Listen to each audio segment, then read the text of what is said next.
There we go. Hello, hello again. I forgot to turn my microphone on. Look at that. Hi everyone. Happy Sierra Saturday. There is no cool intro video this week because Sierra never really made like one of those funny commercials or trailers for Larry 3. And it's just like they have like a non-playable demo that's basically just like the introduction to the game, which you're going to see anyway. So it'd be really boring to have to watch it twice. So we're just cutting to the chase.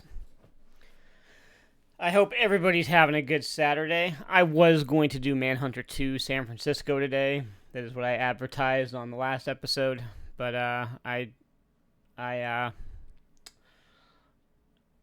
did not feel like doing that, so we're just skipping ahead slightly to Leisure Suit Larry 3.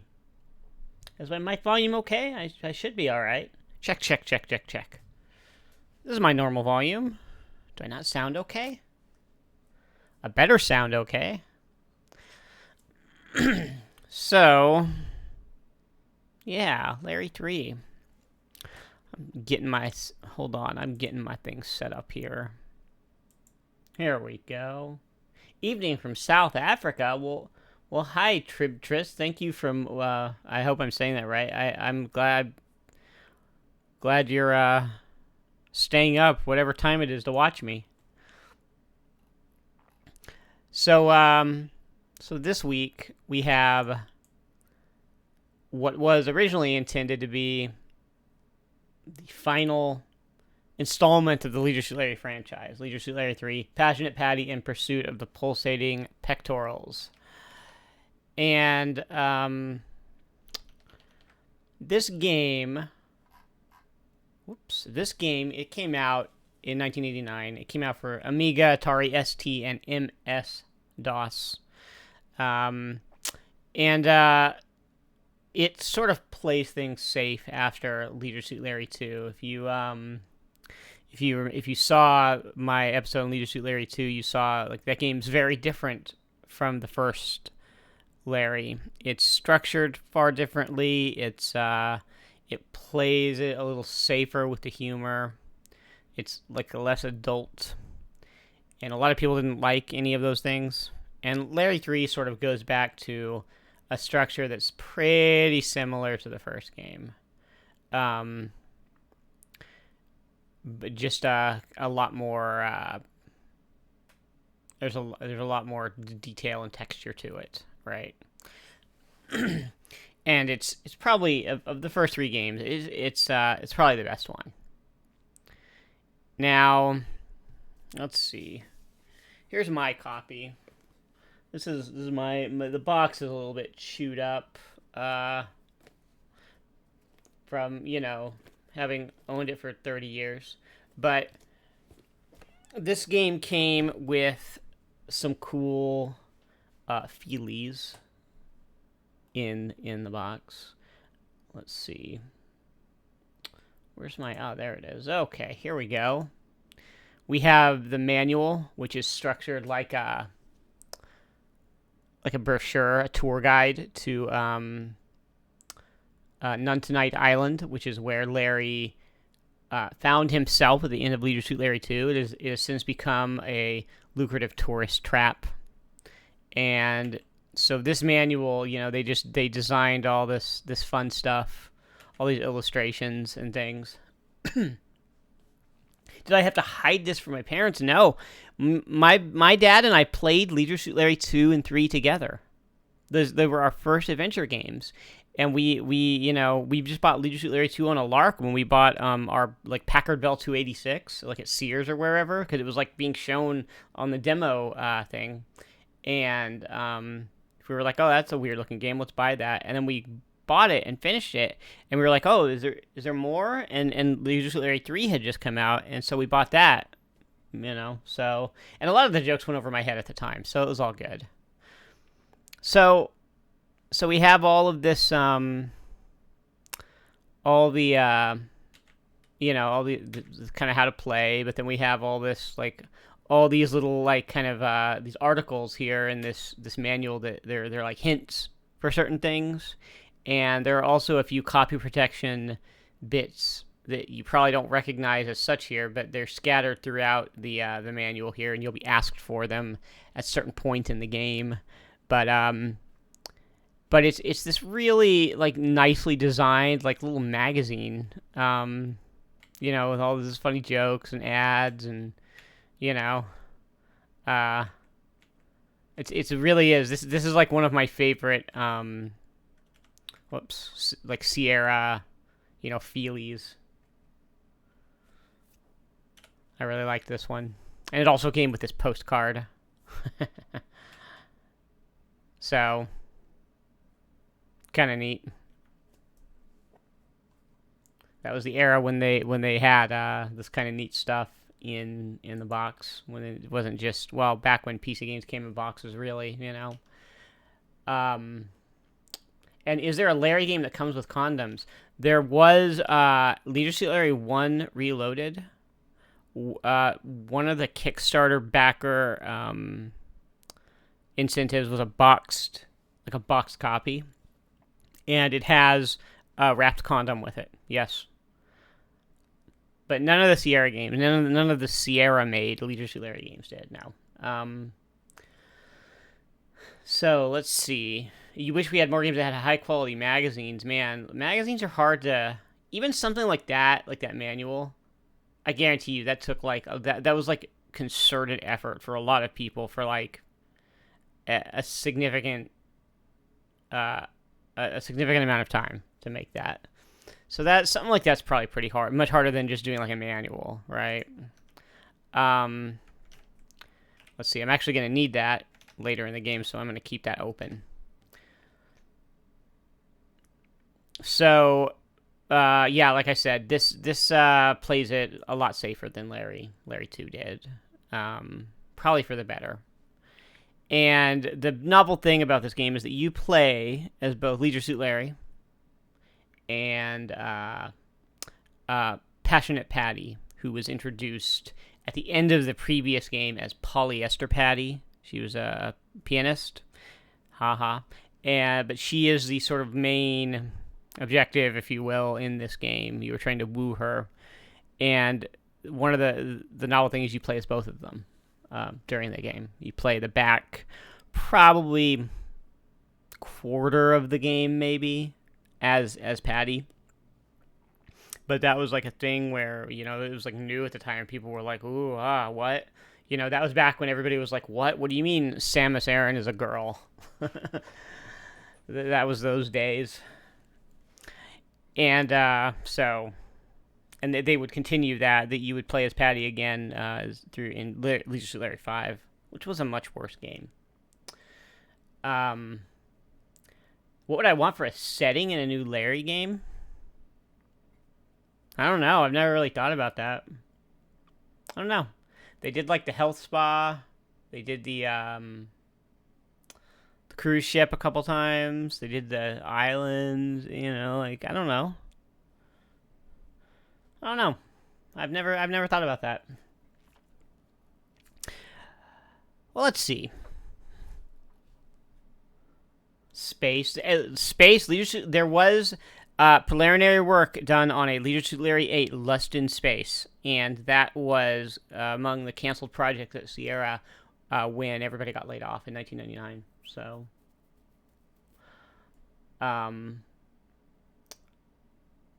he could have gone to space, but that never happened. And is this the first Sierra game where you control a woman? It is not. You control Princess Rosella in King's Quest IV. I think this is probably the second game you're going to be seeing here where you control a woman. But then later on, let me see, they had the Colonel's Bequest and the Dagger of Amon-Ra, where you play as Laura Bow. I'll just look over at my shelf instead of trying to remember. There weren't very many, sadly, which sucks for a company where they had so many imaginative women designing a lot of their games. The Phantasmagoria, you play as Adrian, whatever her name is. You play as a woman in that game. It's not a very good game. You play as Rosella and Queen Valenice again in King's Quest VII.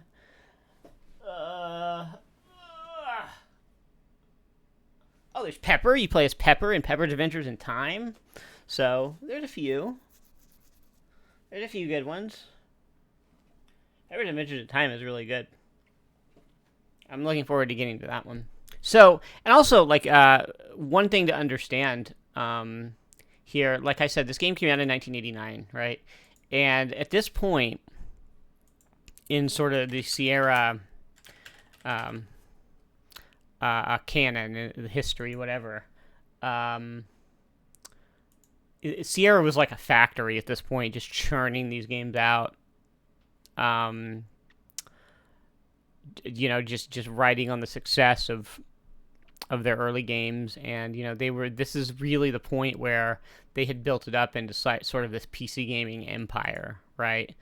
At this point, Ken Williams had, president of Sierra Online. They had, Sierra had he had made a deal with Game Arts in Japan to distribute a bunch of their games in the U.S.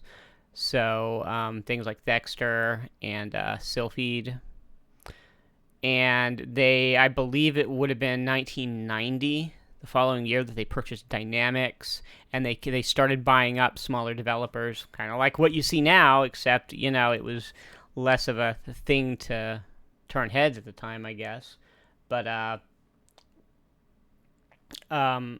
Sierra was really, they are already, at this point in their history, they had already been sort of aggressively trying to expand and looking to really kind of dominate their industry. They had a deal with, Lucasfilm Games had started making adventure games by now, and so Sierra just, they had this, assembly line of adventure games ready at this point. They were working on a new engine to use 256 color VGA graphics and a point-and-click interface.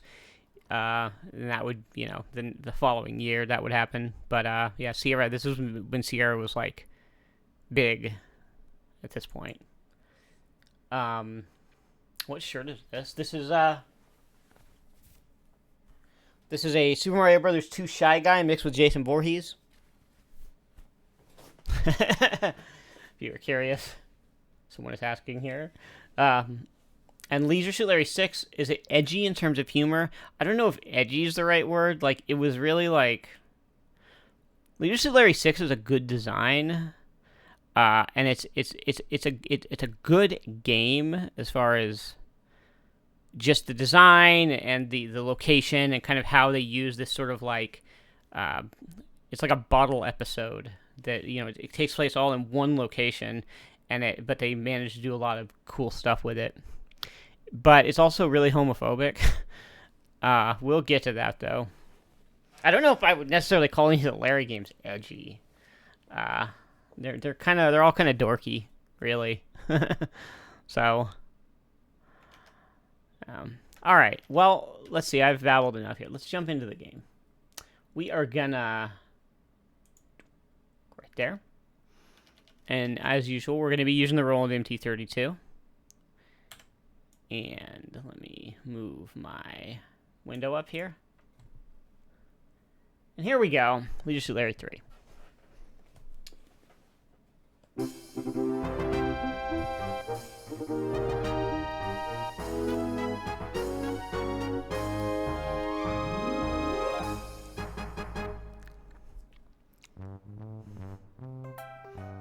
And you can already see right off the bat here on the title screen, there, we're back to more of the adult humor. Since we last saw our intrepid hero, Larry Laffer, cavorting merrily with his newly found true love on the sands of Nuntanite Beach, this beautiful island has undergone extensive improvements. Once pristine and primitive, covered by virgin rainforest, splashed by gurgling streams, and washed by tropical rains, Nuntanite has discovered and been discovered by modern civilization.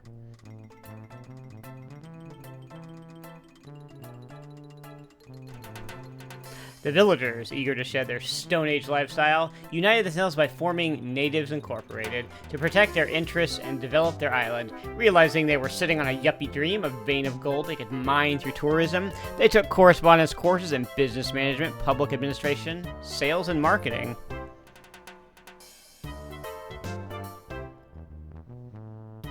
Learning modern construction techniques through self-help books and pirated videotapes of This Old House, they began by building a hotel on this very same beach.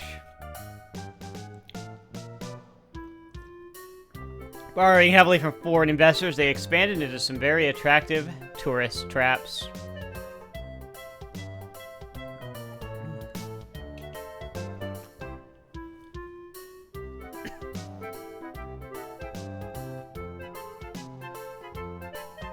I also really like this version of the theme song. This has always been one of my favorites.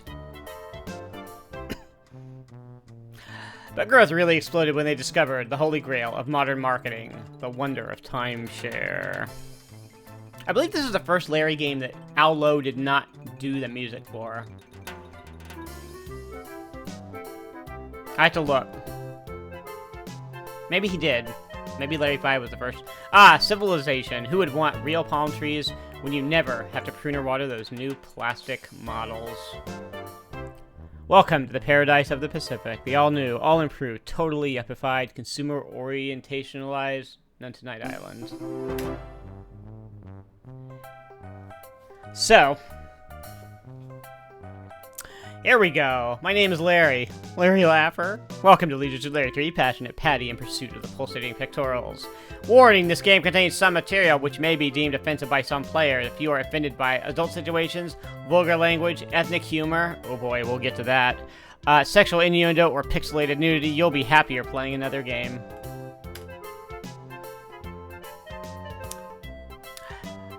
Of course, we're gonna say, of course we want to play. Alright. To prove you're at least 25 years old, just answer these 5 simple questions. See this? The age verification quiz is, it's back. Just like Larry 1. And what, have I ever had the Leisure Suit Larry theme song for my wife? No. The only ringtones I have ever had on a phone are the Metal Gear Solid codec sound and the DuckTales theme. I keep my phone on vibrate, though. My phone doesn't make noise. So, to prove that we're 25, we have to answer these questions that, of course, anybody of this age range would know. Jack Vinny's chauffeur was who? I don't know. The joke is probably underpaid, right? No. Okay. Well, I have no idea. I wouldn't have been 25 when this game came out. Who threw the overalls in Mrs. Murphy's laundry? No. Nope. You won't have, Richard Nixon to kick around anymore. I know that one. And see, every time you enter a question right, the postcard, the girl's top goes down a bit until it's just covering nothing. Haha. Candy is dandy, but liquor is quicker, right? Yeah, there we go. And Abby Hoffman wrote, okay, not the Grapes of Wrath, not the Wrath of Khan. I'm going to say steal this book. All right, cool. Look at that. You're so bright. You got 3 correct out of 5 questions. Therefore, you get to play this game at the pretty dirty level. Have fun. But, I am going to throw a curveball at you. Because I want to make sure I don't get dinged on YouTube or Twitch for presenting some sort of pornography.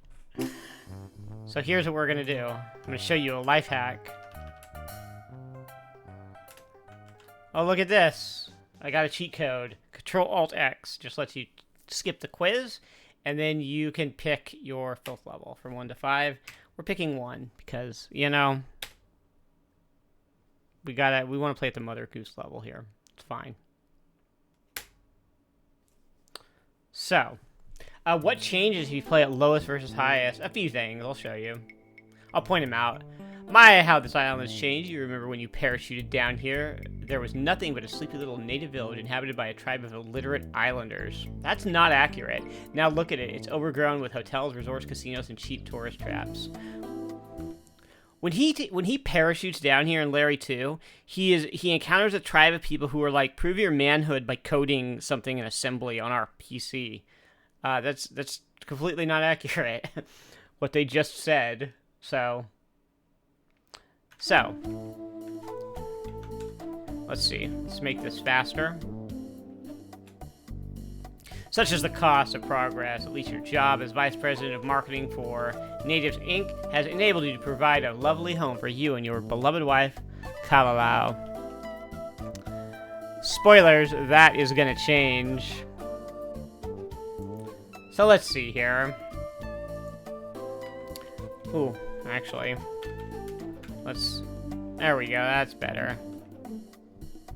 And before I go too much further, I'm curious. Did Allo do the music for this? I forgot. No, Mike Dana. Music composed and performed by Mike Dana. Alright.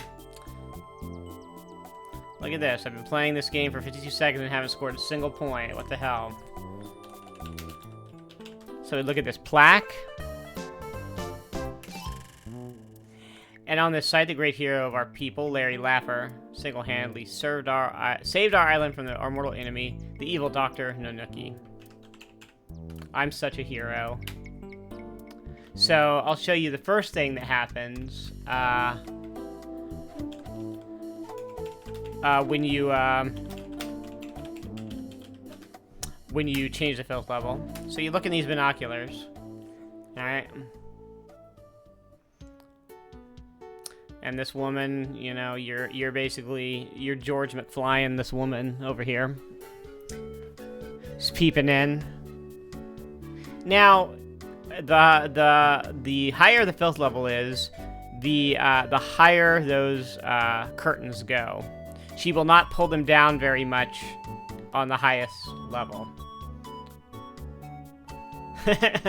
So she goes over here, and you can't see, but she is taking off her top, and she's like wearing only panties. So, yeah, that's what happens. You wipe the sweat from your hands as you remove your eyes from the binoculars. Jeez, anything will get Larry going. Yeah, I just did the Bionic Polga, the filth level, the age verification quiz determines the filth level that you get to play the game at. And I've dialed it down to 1, so, you know. When's the after-hour stream for this game? Let me see. There's also, like, some funny options here in this menu, right? Oh, here. There's, let's go ahead and save the game. There's a boss key, right? Isn't there? Yeah. Oh, look. That's like, uh-oh, my boss is coming and I'm playing video games. Let me switch the boss key and be like, look at this work I'm doing, boss. Isn't this good work? I should upload a playthrough to Pornhub so I can do it at 5. That would be very funny. So, one of the things we have here is, the expletive. So you can this changes, depending on the filth level. And you can change it to whatever you want, so...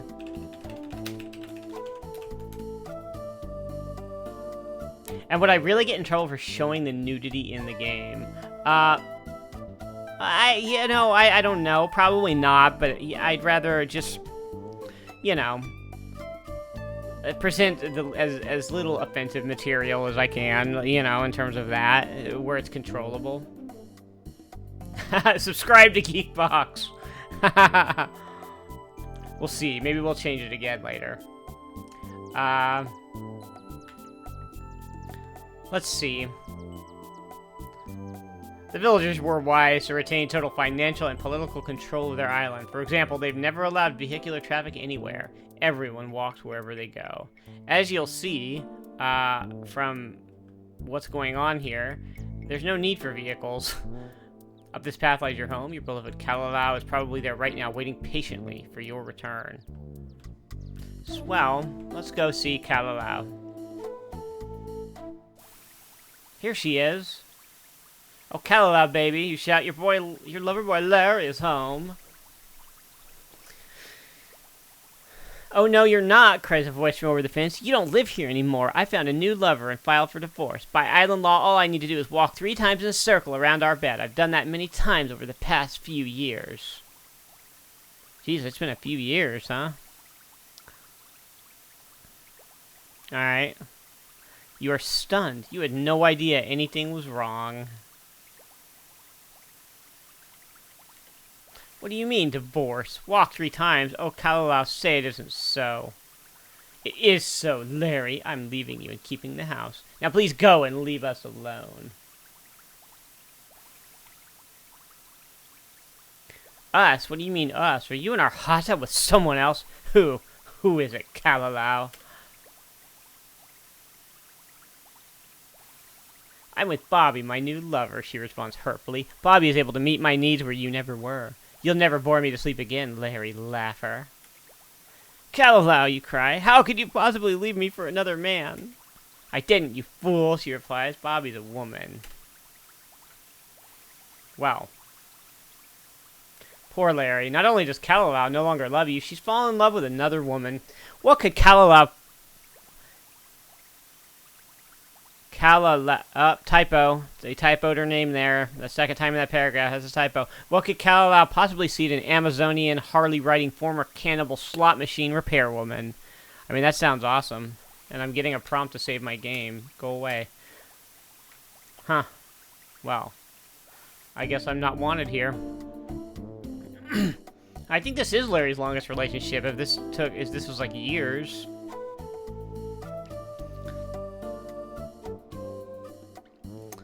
Alright, well, recovering from Kalalau's shocking news, you carefully consider the alternatives. I suppose I could go into mourning, you think? Mope around all day, sit in my room, rent lots of videos, things like that. Or I could give up women and remain celibate forever, enter the ministry or something. Wait a minute, what am I thinking? No way, not me, not Larry. Larry Laugher. You know, this island is the perfect location for a sophisticated single swinger like yours truly. And thanks to a wonderful island tradition, Kalalau's dowry gave me hundreds of acres of potentially valuable forest land. Perhaps my lover Kalalau blinded me to the potential of my current locale. Where else could I find more women than at a tropical resort? And to think, every one of them came here seeking just one thing. A good time. Yeah, that's it, you exclaim out loud. I've had it with monogamy, marriage, long-term relationships, commitment. So be it. My life's new goal will be to allow as many women as possible to enjoy me while they can. Here it comes.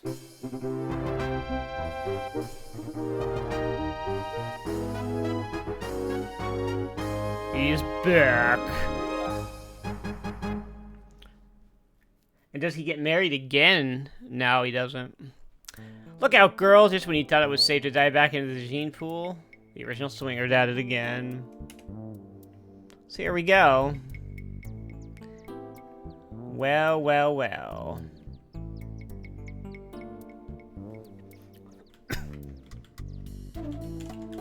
So let's look around here before we continue onward. The Native Corporation, Natives Inc., has done an excellent job of preserving the environment of the jungle, at least in this location. A beautiful specimen granadilla tree grows here. Well, told me about the trees, so... The granadilla is short and graceful, with a gray trunk and delicately spreading branches. Beneath its outstretched boughs lies a beautiful piece of wood, probably cut by a native, then forgotten. Well, get wood. Okay. You take the beautiful chunk of granadilla wood from beneath the tree. There's got to be a joke in here, right? Your granadilla is hard and black. Alright, great. And now... before I go onward, I'm going to go back to my house.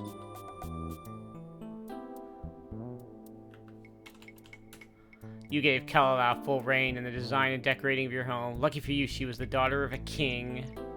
Kalala was heavily into the grocery store checkout line magazine school of architecture. What's in the... Oops. What's in the mailbox?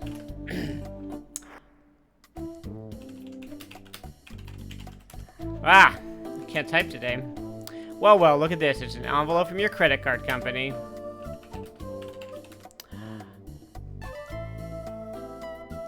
Eagerly, you take the envelope from the mailbox. Could this be that big break from Ed McMahon you've been hoping for? That's really dating it. Say, it's an answer from that credit card company whose application you mailed only 15 weeks ago. Ripping open the envelope, you discover your new credit card. And look, it's in your name only. Kalalau can't claim this as community property. Awesome. Well. No more gambling for me. I got a credit card. Actually, the annoying gambling won't return until Larry 5.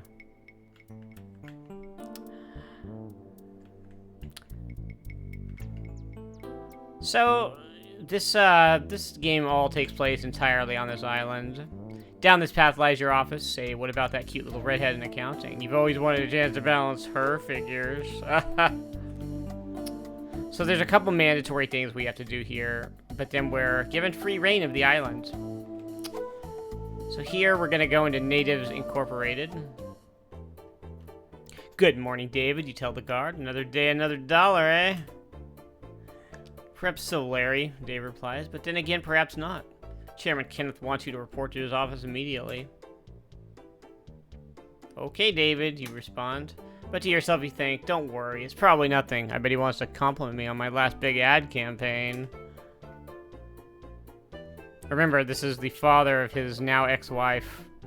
Good morning, Mr. Laffer, Chairman Kenneth growls. It's so nice of you to fit a little time into your busy day to drop by and see us here at Natives Inc. Please have a seat. Anywhere but on my couch, he concludes.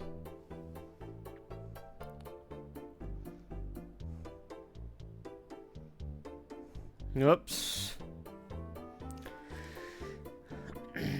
Perhaps you're wondering why I summoned you here, Laffer, begins Ken. It has nothing to do with that recent ad campaign of yours, although by its appearance you didn't have a hell of a lot to do with it yourself. Oops, this isn't going that well, is it, Larry? Since you're no longer married to my daughter and your marketing skills are non-existent, I can't for the life of me think of a reason why I should keep you on here. In fact, I've been waiting for this moment for quite a long time. I know the perfect way to handle this situation. How you hate it when he gets that look in his eye. Perhaps I could introduce you to a favorite hobby of mine. Jiminy Jiminy, yells Chairman Kenneth. Another 7-10 split. David boy, barks Kenneth. Load up my RAM disk. I'm going to take the laptop out for a spin today. Well, Larry, it seems your ad campaign wasn't the only thing Chairman Kenneth didn't appreciate. Oh, well, you lived off your wits once, you can do it again. You shake the haze from your brain, slowly rise to your feet and stumble, groggily, outside. That was humiliating. You vowed never to work for him again. So now I can go wherever. And here, so let me change the speed a little bit. The speed in this game is a little bit inconsistent. Here we are on the beach. There's a beautiful topless woman lying here sunbathing on her towel. There's something moving in the sand. How interesting. Hundreds of tiny sand crabs are running about all over the sand of beautiful Sunafa Beach. Sunafa Beach. Son of a beach. And here's this guy. Souvenirs. Souvenirs. Get your genuine Nuntonite souvenirs. Oh, wow, exclaims Tawny. Souvenirs. What you selling? She asks the peddler. Genuine plastic souvenirs handmade in the city of Ruspiguduf. What was that? Asked the girl. Hong Kong, the vendor mumbles under his breath. Oh, no matter, as long as they're genuine, give me several. You never know when I might get back this way, and I just love buying souvenirs. Altogether, that comes to, the peddler pauses, considering what the market will bear, $300 American, and I'll cover the taxes for you. Really? That's expensive. Well, okay, if you say so. Hey, thanks a lot, says the vendor. Have a nice day. Ugh. I need to turn this autosave off. There. Well. Hello, you say to the beautiful young girl on the towel. My name is Larry. Larry Laffer. Hello, Larry, replies the blonde. My name is Tawny. Wow, she looks even better vertical. Ha ha ha. Bet she has a great horizontal hold. Ha ha ha. What a gorgeous woman with obviously nothing to hide. You suddenly forget about Kalalau completely.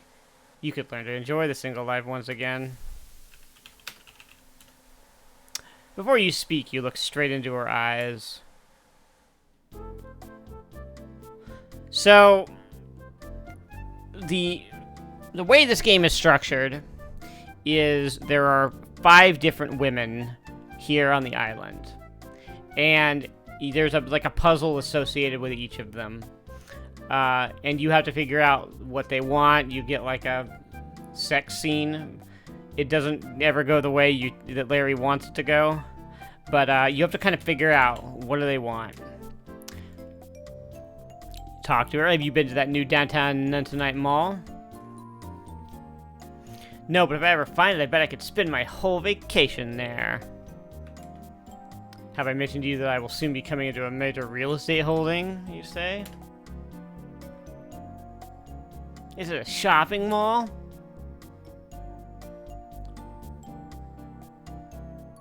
So...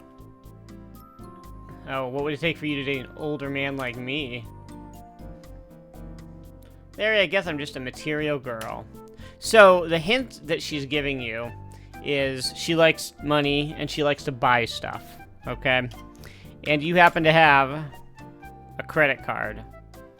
How will you ever use this credit card when everyone on the island knows you personally and also knows you have current assets of Zipola? Well... Here, Tawny, you say, I can see how you enjoy shopping. I'd like you to have my credit card. Oh, Larry, cries Tawny. It's the perfect gift. The right size, the right shape, and the right color. Gold. And I think I know the perfect way to express my appreciation to you, too. Come here, big boy. And no, oddly enough, those things don't really change with the filth level.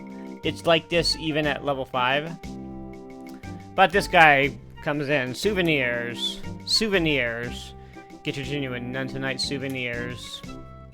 Oh, wow, exclaims Tawny. Souvenirs! What you selling? Tawny yells at the peddler. The peddler smiles. I have some fine Ginsu knives. Excuse me for a moment, will you? Tawny asks you. Something else has popped up. Well, you think to yourself. That was rude.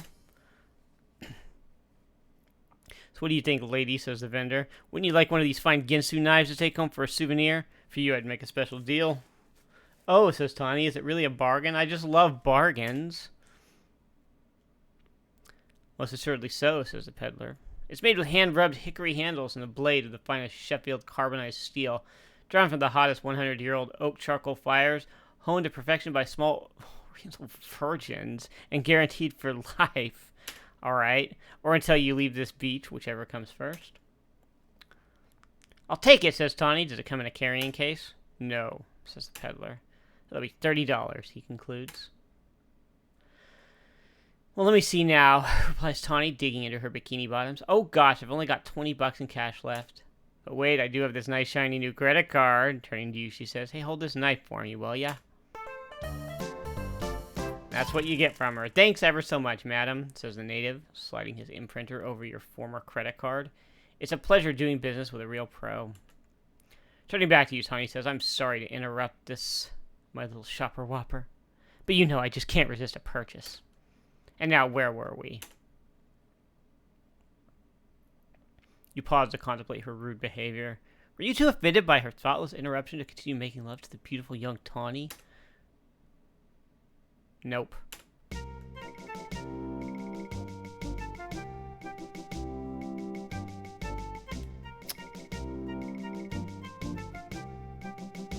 This is, certainly still. Suddenly you become aware of the hundreds of tiny sand crabs that have been crawling inside your leisure suit pants since you first laid down on the sand. Yow, you scream. Quick, get off me. Is my lovemaking that good for you, my little middle-aged mall man? Says Tawny. Jiminy, Jiminy, you cry. Tawny, I've got a terrible case of crabs. Crabs, shouts Tawny. I should have known better than to have anything to do with a local, especially an older local, and a pudgy older local at that. As you pull a large crab from your pants, Tawny says, like, man, I refuse to party with any guy who's so socially irresponsible. Get lost, Placido Domingo. Tawny, baby, you cry. Does this mean we're through? There's no response. So now what do we do? Well, we have this knife that would be perfect for slicing your Ginsu if it weren't so dull. What the hell is a Ginsu anyway? So we need to sharpen the knife. Let's see. Well, if when you're a little kid and you're like 9 years old, you don't understand this. Where do you sharpen your knife? Well, on what? Whoops, on the stairs. You rub your dull Ginsu knife back and forth on the smooth concrete steps of the casino.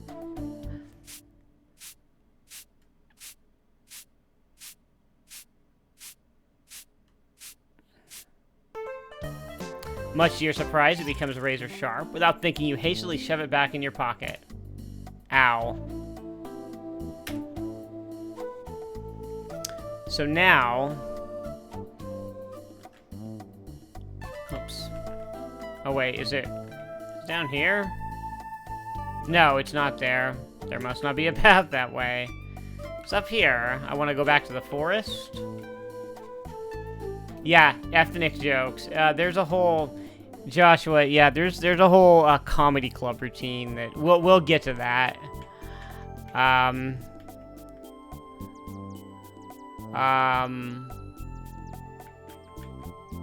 go here? No, not here. Is it up here? No. Is it here? There we go. Yeah, and now I want to cut the grass here with a knife.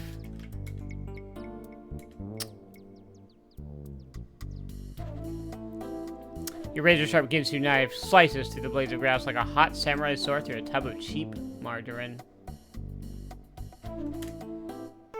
Congratulations, you are the proud new owner of some long blades of grass. The indigenous island grass is long, thin blades perfectly suited to weaving. Now, oh, thank you for the sub, Mavmia. Thank you very much. And yeah, the dithering landscapes, the dithered terrain here is really nice. This is they really did some creative things with their SCI engine. It is pretty good.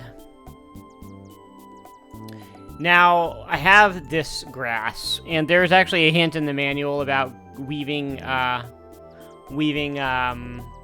a grass skirt, right? But there's that hint there in the inventory screen. But fortunately, all you need to do is weave grass, and it knows that you want to carefully weave the wild grass into what you hope will pass for a primitive island native outfit.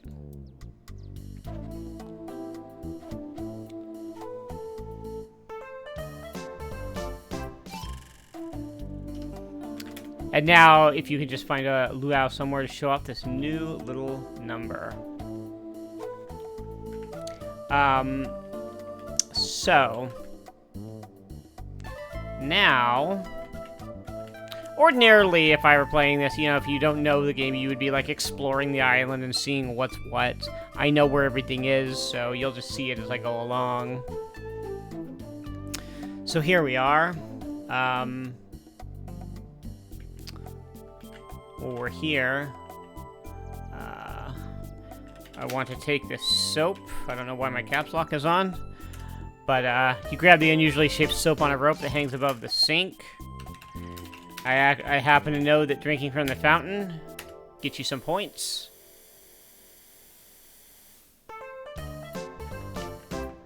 And then we go into here and change into the skirt.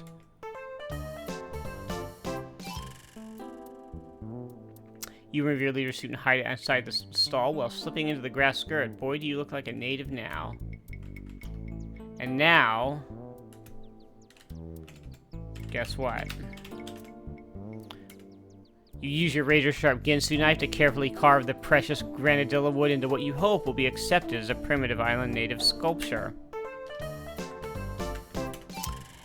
This might pass for a native handicraft. In the filthier levels of the game, that sculpture has a giant erection.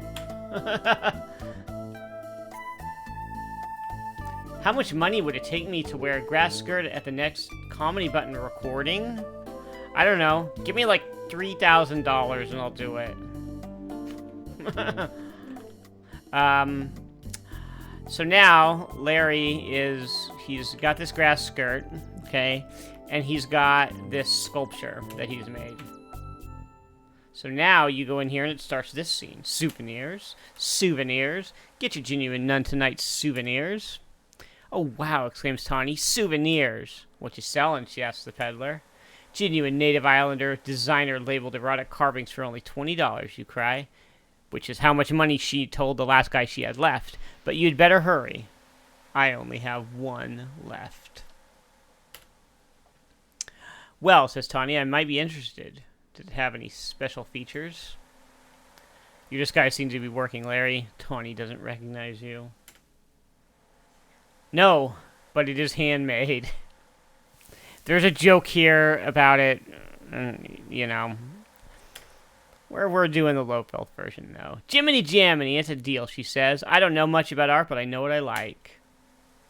You're lucky. I'm down to my last 20 bucks, says Tawny. Here you are. Thank you very much, miss, and use it in good health. Knowing what I said about it in the previous in the higher filth level, obviously use it in good health. There. Funny joke. King of Nowhere, thanks for the follow. So now we've got that.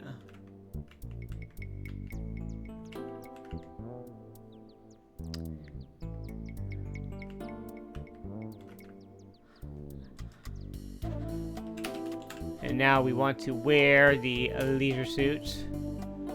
Since you have no further use for the silly grass skirt, you toss it through a hole conveniently placed in the floor. You presume for just this purpose. What's in the hole? Yuck. Okay.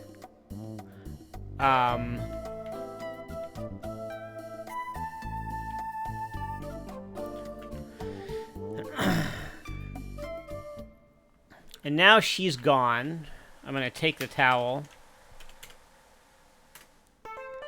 And we can actually lay down to get a tan, which I'm gonna save. I'm gonna save that until later, so you guys can sort of understand the structure of kind of the objectives that you have to actually fulfill. Look at this. You have no desire to swim in a lagoon as polluted. Is this Larry? Oh.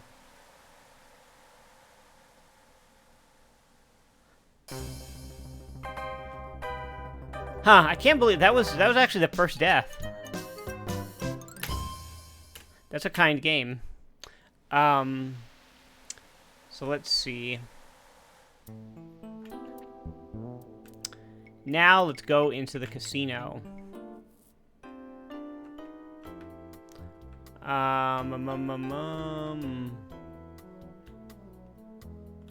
Actually, is Passionate Patti here yet? Because she's back here. Believe you get points for this. Oh, you see yourself looking back. Cool. Yep.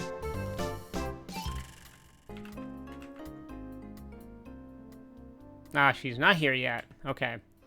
Well, she sits at that piano. She probably just, like, spawns in later. Hello, Aerox1478. I don't know how you missed the notification for this stream. I tweeted it. I put it in Discord, all the places. Yeah, you're not too late, though. Now,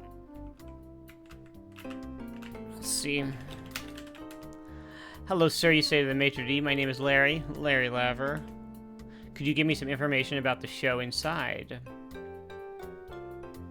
The maitre d' responds, if you would like to see tonight's show, you'll have to have a ticket. Of course, some of the local tourist magazines contain free passes. If you have no ticket, you might try one of those. Okay. Well, you'll notice in our inventory, we have no ticket. Okay? But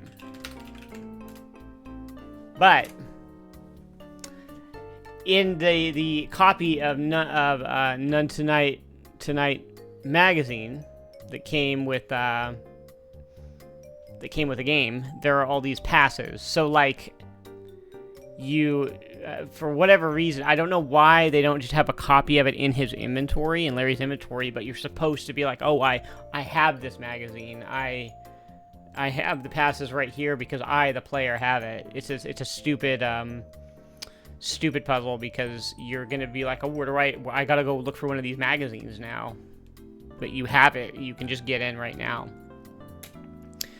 So, he says, well, for tonight's show, I am allowed to accept free passes only from our ad on page 19. What is the number of the pass on that page? And now, page 19, well, it is show pass number 33794.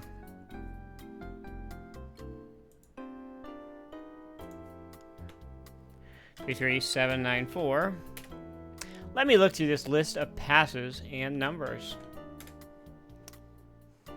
Well, well, very good, sir, says the maitre d', his tone and manner isn't changing entirely. But I must have made a mistake. It appears there are no more seats available for the show. I'm so sorry. But perhaps something will open up later. But you give him the 20 that you got from Tawny. And that gets you in. So you have to solve that to get to this, right? And he says, why, thank you very much, sir. Well, well, look at this. I seem to have found a nice front row seat available here after the tip. Allow me to show you to your seat.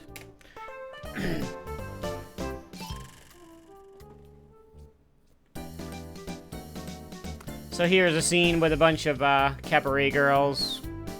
You quickly make your way through a crowd of men and take one of the few remaining seats near the rear of the showroom.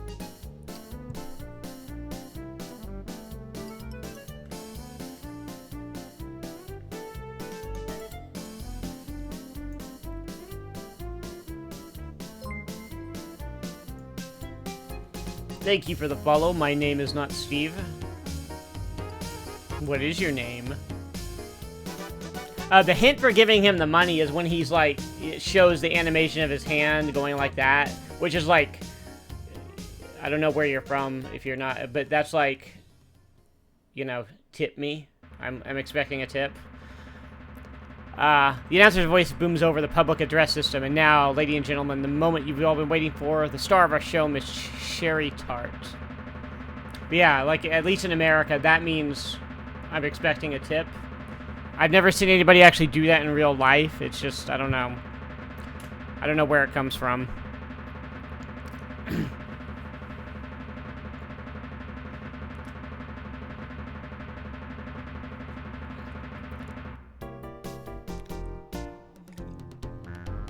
Look at this hot scene. Evidently, the men in the audience like Sherry's act as they begin to throw dollar bills onto the stage.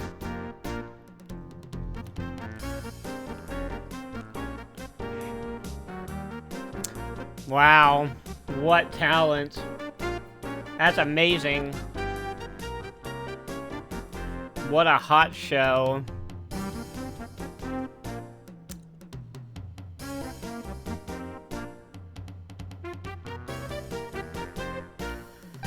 Oy. And I believe that dance, isn't she wonderful, ladies and gentlemen? Screams the announcer. Let's really hear it for our own little Sherry Tart. I believe that scene. It might have been. There's another dance scene later. It's one or the other where there was like a processor timer issue, where the faster the computer, the more cycles it had to go through to complete the scene. So if you had a faster computer, it would just take forever. And there are a couple of parts in here with like CPU timer issues. They're not going to come up here because this is being run through DOSBox. But at the time, there was there was an issue. If you played it like on a Pentium, 233 or whatever at the time, a few years after it came out, you would have to like have a program to like slow down your processor.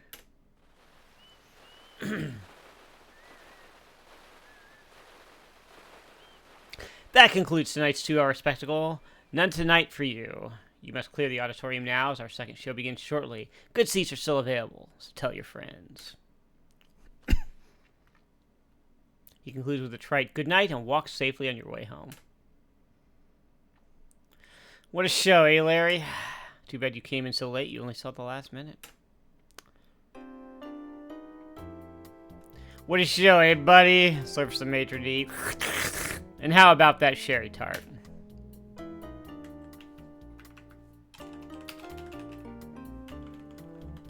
Let's look at these posters. The posters on the wall are advertising the current showroom headliner, the lovely exotic dancer, Miss Sherry Tart.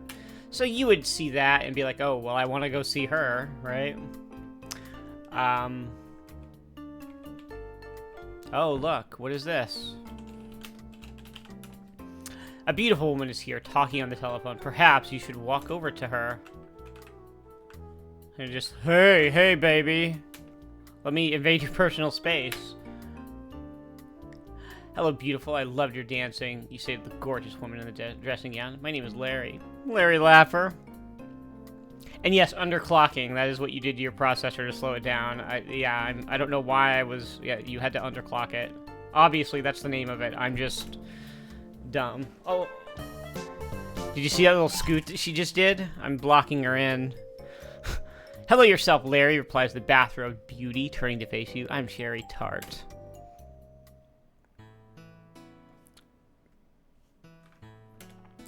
You're talking with Sherry Tart, the headline dancer in the casino showroom. So, Sherry, tell me what you want to do with your life. I'd love to quit show business, get a little farm someplace far out in the country, where I could be alone and raise organically grown vegetables, fruits, and herbs. Well, Sherry, I'm just the opposite. I have hundreds of acres of land coming into my possession soon, but I'd love to be in show business. Oh, Larry, you're so lucky. How I wish I had some land. So, she wants property. That's what you need to get her. And the game has been dropping hints about how you have like some land coming. Like there's been a couple throughout the game leading up to this, right? Well, Sherry, you know what? I think that this game, like, watch, if I talk Tawny, oh no, doesn't it, there's one of the games where all of the women's names, this might have been like King's Quest 2 or something, where all of the women's names are like coded to the same, to all be synonymous with woman in the game's like syntax, so you could just substitute them for each other. And it would understand you're trying to talk to the woman. So, I think I have some land coming to me from a recent legal development. I really have no use for it. Would you like a few acres? Do I? Why, Larry, I'd do anything for a little piece of land, but I must run. I still must get ready for the next show.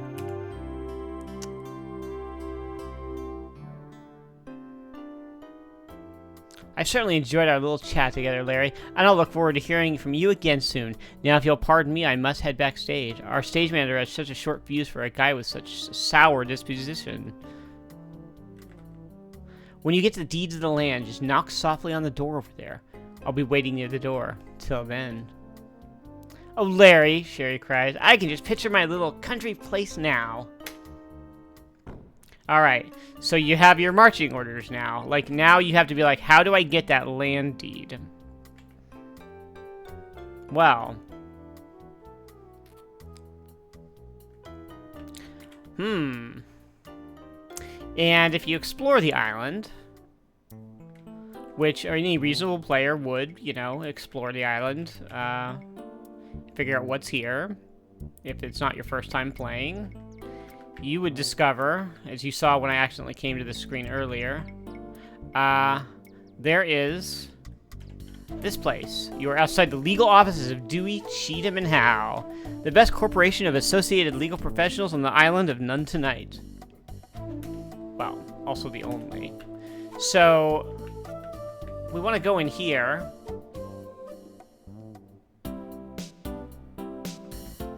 You're in the offices of the distinguished island legal firm of Dewey, Cheatham, and Howe. There's a male receptionist seated at the table. Is there a lawyer available for that could help me, you asked the clerk. Yes, we have someone available. What specifically do you want, sir? We have all sorts of attorneys here. And I believe that is Roger Hardy Jr. Or Roger Hardy, yeah, right there. One of the graphics artists. We want to ask him about our land. Okay, you introduce him to yourself again. I'd like to talk to one of your attorneys about a real estate ownership transfer. Is there anyone available to help me? Good day, Mr. Laffer. Certainly Dewey, Cheatham, and Howe is the right place for all of your legal needs. At this time, Mr. Howe is taking depositions at the court hut, and Mr. Dewey is tied up in court. However, Ms. Cheatham is readily available. Just walk through the door immediately behind me. I'll tell her you're here.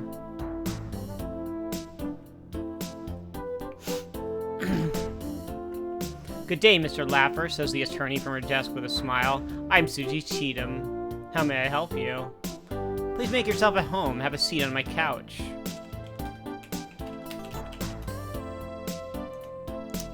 And there she is. Susie Cheatham. Now you can see why Susie Cheatham is known as the Queen of Torts.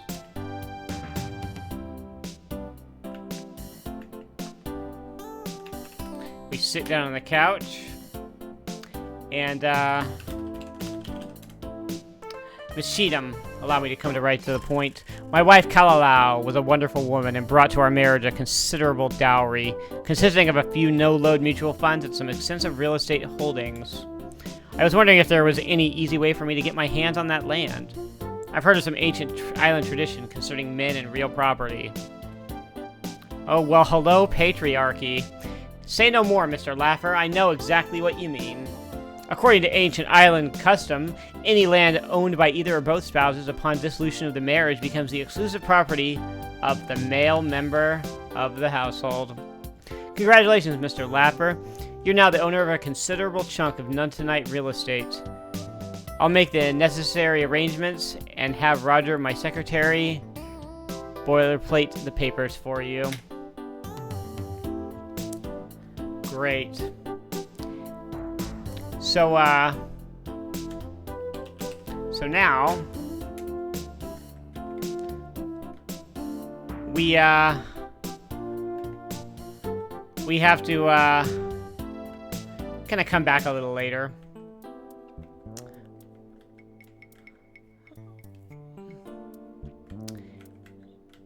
So before we... Is it down here? Before we do that... Oh no, we don't want to go here yet. That's the gem. So we gotta wait for him to draw up these papers. And... is it down here? Yeah, there we go. Oh hey, it's still playing credits. Turn on the TV. Sit down. And read the paper. Oh, get paper. Oh my god. Okay, get the paper. Read the paper. Scanning through the island newspaper, you find an advertisement for the casino lounge. Coming soon here at our own lounge and piano bar, Passionate Patti at the keyboard. Watch for her. You won't regret it. Is this actually in my inventory? No. And that doesn't give you points, but... Here, let's turn off the TV. Jesus. Don't want to waste power. That just tells you that Passionate Patti is, around. And you should go to the piano bar to talk to her. So let's go back in here.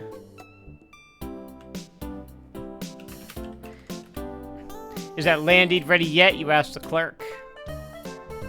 Absolutely, Mr. Laffer, here it is. But you know that land is so isolated from the main tourist areas, you'll never be able to sell it to a developer. It's nothing but worthless forest land. No one could build a tourist trap there. Well, guess what? That's fine. So now, we have the land deed. Whereas and whereas and whereas, therein hereby corpus delicti, wherefore grant to the bearer by the tribes of Nuntanite Island 640 acres of rare virgin forest land.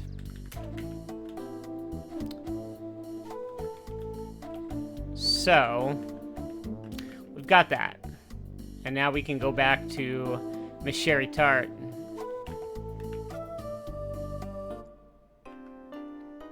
And now, I can't remember if, like, does that, reading that paper, I forget what spawns Patti in the bar here. Nope, she's still not there. Because she's basically going to have, like, a list of tasks for you.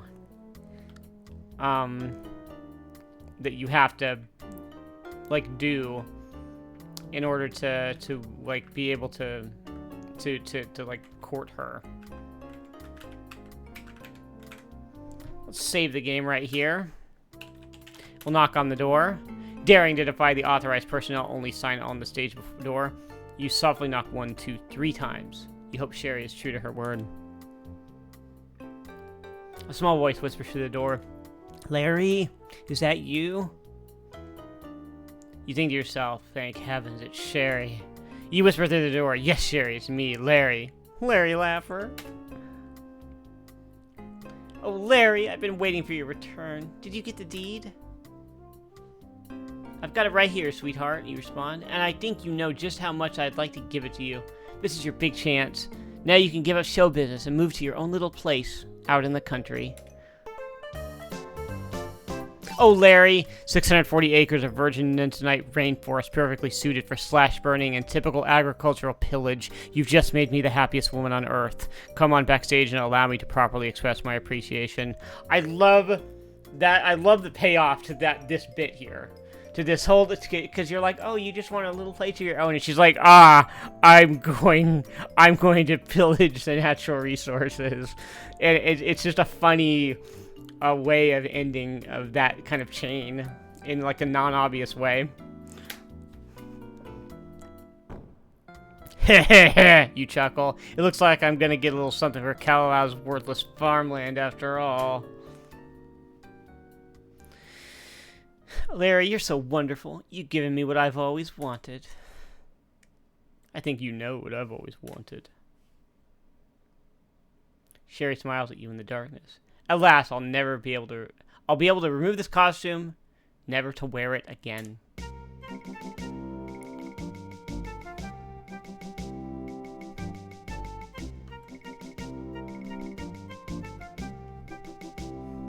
What are you, modest? Hurry up, Larry. The second show's about to start. You carefully consider her offer, but not for long. So here we go. Oh, Larry, cries Sherry. Don't you just love the real estate business? Make sure my thing is faster. This is actually really funny when you have to speed at the fastest. Oh, Larry, I could go on like this all night. You're the only one, you say. Oh, it skips it. Oh, man. Oh, wow. There's like a whole thing going on. There's more animation to that. Let's put it that way. In the non-clean mode. Who turned out that light? What's that drum roll? Oh no, she cries. Quick, Larry, get dressed. The second show is starting. You both scramble to find, sort, and wear whatever articles of clothing you can. I think you see where this is going. Geez, it's dark, Sherry, you shout. I can't tell what's what. The public address system booms. Ladies and gentlemen, welcome to None Tonight for You, our spectacular tribute to the thing we all love most. Where's my pants? The announcer's voice booms over the public address system. And now, ladies and gentlemen, the moment you've all been waiting for, the star of our show, Miss Sherry Tart. Jiminy Jiminy.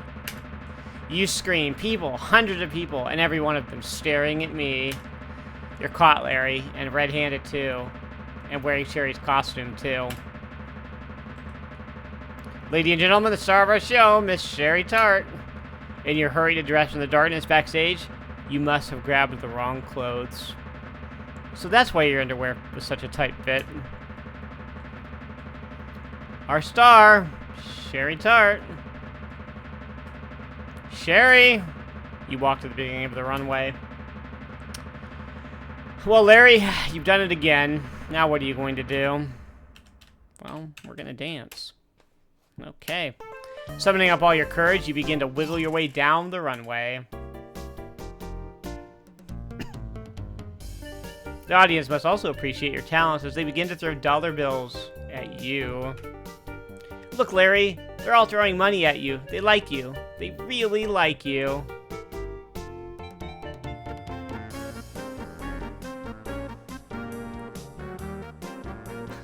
Remove clothes, yeah, no, the game takes care of that on its own, man. This isn't Police Quest. Time passes, time in which you dance and dance, meanwhile picking up many $1 bills. You dance until your legs just can't take it any longer. Which isn't really that long, considering that you are wearing a pair of high heels, 3 sizes too small. The maitre d' wisecracked. You seem to have been a big hit with the audience. $500 $1 bills ain't bad for your first night. You think, just imagine, I got to have all that fun and make money too. Why, that was even better than being a programmer for Sierra Online. Now, you might think, and I could just go and change clothes and get back into my leisure suit, but there's more to do here before I do that.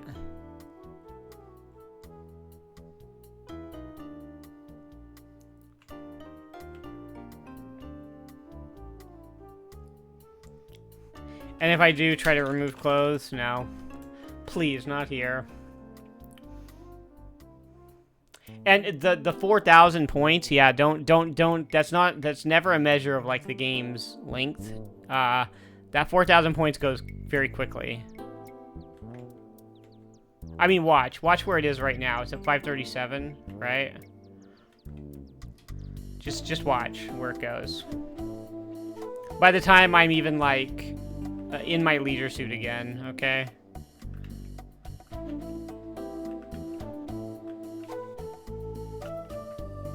I don't know if the mirror changes when you're in this outfit. I'll check. I have to go back there, so.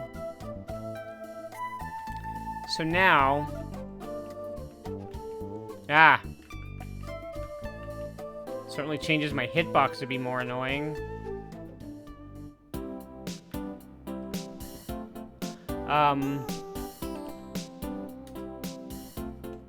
We'll just, one of the other things that you, have to get here is your divorce finalized, right? Roger, I'd like to get this divorce business all straightened out. When could I meet with Miss Cheatham again, you ask? You've already had your one and only free introductory consultation, Mr. Laffer. Susie will be happy to meet with you again, but to complete your legal arrangements, you must pay me your $500 fee. Well, $500 $1 bills isn't so bad for your first try at exotic dancing. So... Okay. Here's a $500 Ms. Cheatham requested. You tell the receptionist. May I please meet with her to finalize my divorce now? Why, certainly, Mr. Laffer, replies the receptionist. Walk right in. Miss Cheatham will be happy to talk with you now. Oh, by the way, nice outfit, Mr. Laffer. Aha. So, you can come into this place after having changed into your leisure suit. And you'll still have the $500 and still be able to do all of this. But you don't get this extra scene. I'm back, Miss Cheatham, you say, and I'd like my divorce papers. Susie's eyes widen as she spies at your new outfit. Oh, Larry. I had no idea you enjoyed cross-dressing, too. What does she mean, too? You know, nothing turns me on like wearing men's underwear, she cries. You were stunned. You had no idea. Dazed, you head for the sofa. Yes, Susie says. Do sit down, Mr. Laffer. Make yourself comfortable, Larry. You wouldn't mind if I called you Larry, would you? No, Larry's fine, I suppose. Allow me to assure our confidentiality, Larry, says Miss Cheatham. I hate for anyone to violate the privacy of my attorney-client relationships. Would you mind if I slip out of this hat, you ask her. Feel free to slip out of whatever you wish, Susie replies. You carefully remove the gigantic feathered hat from your head and place it at your feet. You may have come here expecting a divorce, but it looks like you're going to get more than legalese. And now it's time for me to get comfortable too, says Susie.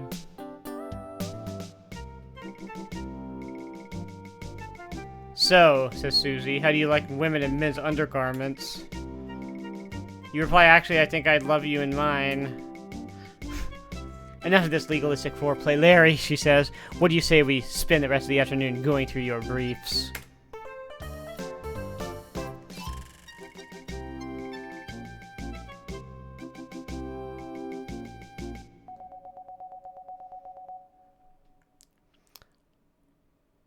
Hey, Susie, you cry? What's that? Excuse me for just a moment, please. I seem to have a telephone call. May I put you on hold?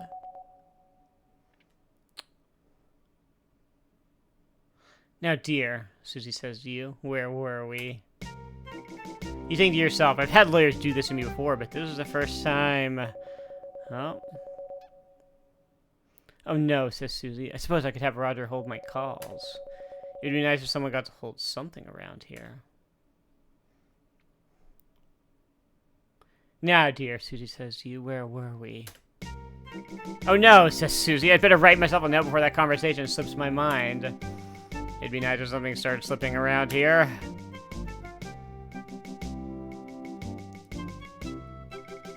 There, all done. Now you gotta wonder, how often does this happen? That there's just a phone that comes out of the ceiling.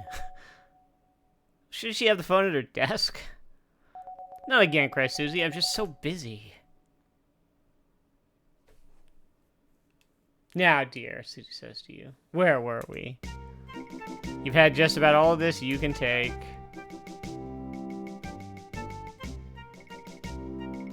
There, all done. Oh wait, she said, I'd better fax Roger a memo about that last conversation.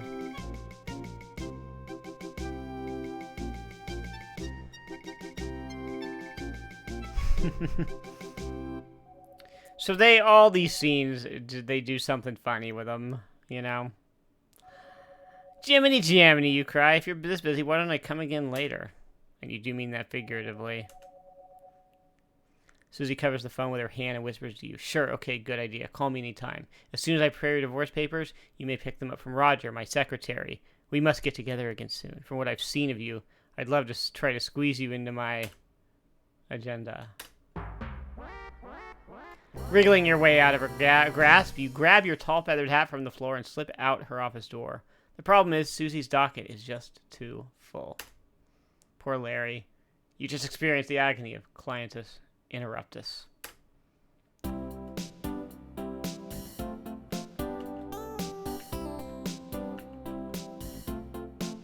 So now...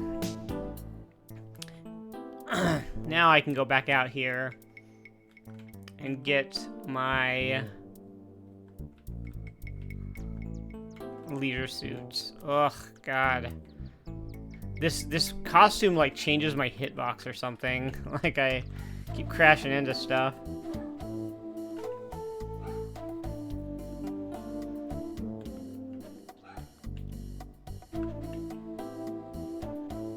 Oh my God, go in the casino, you idiot. Alright, let's see. And someone was asking if it gives you a different message looking in the mirror with this. It does not. So, I'm going to go out here. And then, oops, open up here. Go inside here. And, okay, are you ready? There you go, remove clothes. Done. Now that feels like home. And there I am, in my leader suit again. Great.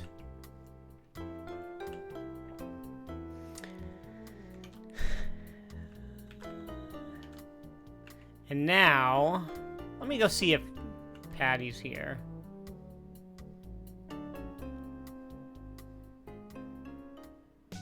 Oh, she is. Look at that. And look who else is here. Hey, look, it's Roger Wilco. Oops. He looks like he doesn't want to be disturbed.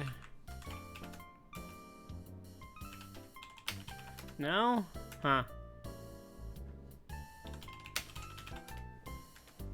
Hello, beautiful. You say to the pianist. My name is Larry. Larry Laffer. And hello to you, Larry, replies Passionate Patti. I'm the girl of your dreams. Passionate Patti. Before you sits the latest girl of your dreams, the world-famous piano bar entertainer, Passionate Patti. You know, Larry, I always say it's not the men in your life that count. It's the life in your men. Oh. Larry, you won't get much out of life if you don't go for it.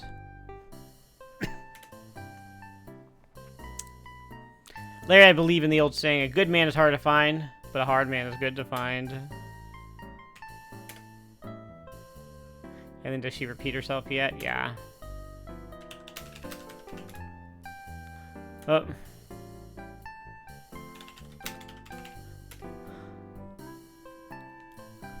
You've never experienced that until you've had me. No? Is that what all she says? Yeah. What is it that we,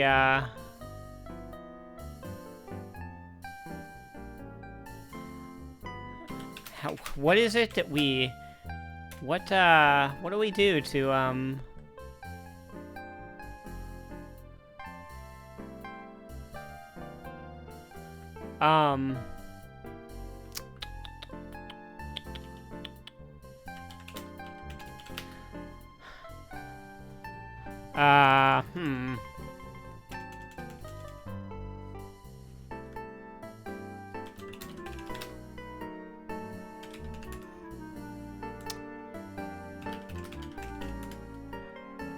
Okay, there we go. Hello, beautiful. My name is Larry Lapper. Why don't you and I get together sometime very soon? Hello yourself, Mr. Pretend to be a swinging single. I never date married men when there are just so many single guys just waiting their turn. Okay, well, so...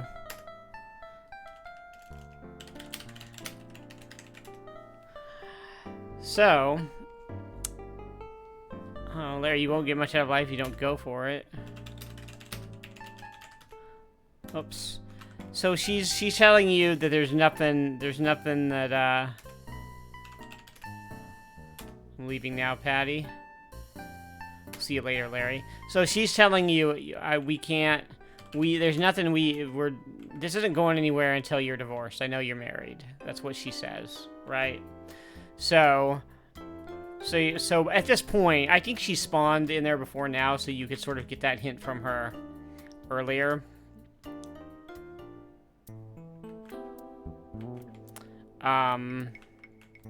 But you have to go get your divorce papers. So I'm just sort of doing this very efficiently.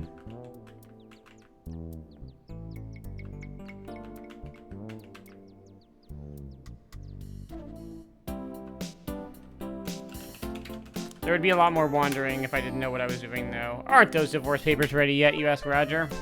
I'm glad you asked, Mr. Laffer. They're all set. Here you are, and Miss Cheatham told me to tell you it was a business doing pleasure with you. Ha ha ha. And free at last. Divorce decree. Okay. But guess what? We need to actually look at the decree. Well, look at this. Somehow Susie Cheatham's Fat City membership card button got mixed up in these papers. What a sleuth you are. Fat City, member in good standing. Insert and wait for click. I don't know how you would know that. But that's how that goes. So let's go and show Patti the divorce decree.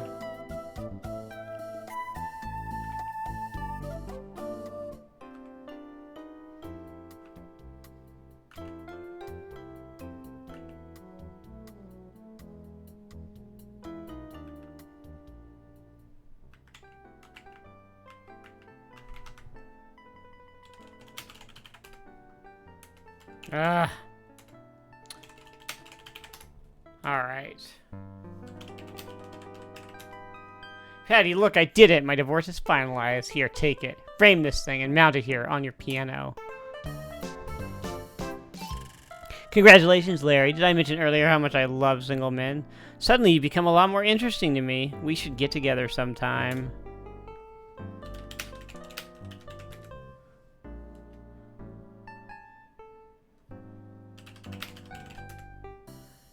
Patti, you know I'm divorced now. What do you say we get together for a little nightcap after your last set? I'm sorry, Larry, but you must improve your poor physical condition. I could never go out with a man who with such a pot belly. Okay. So. See you later, Larry. So now she's telling you, you need to work out. you need to get in shape, dude. That's what she's telling ya.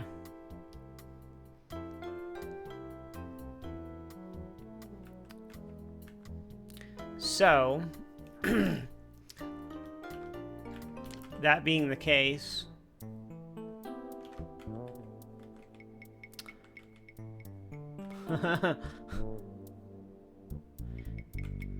and you know, she's like, you might accuse her of being materialistic or whatever, but hey, she's like, I don't date married men, and I want somebody who takes care of themselves. That's fair. You know?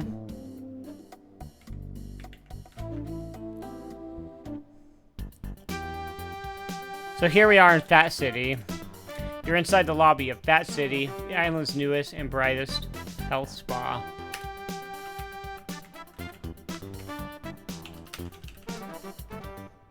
You insert Susie's keycard into the slot, the door opens automatically. And I happen to know where the locker is. There we go. The lockers are made of steel, painted a little cyan hue.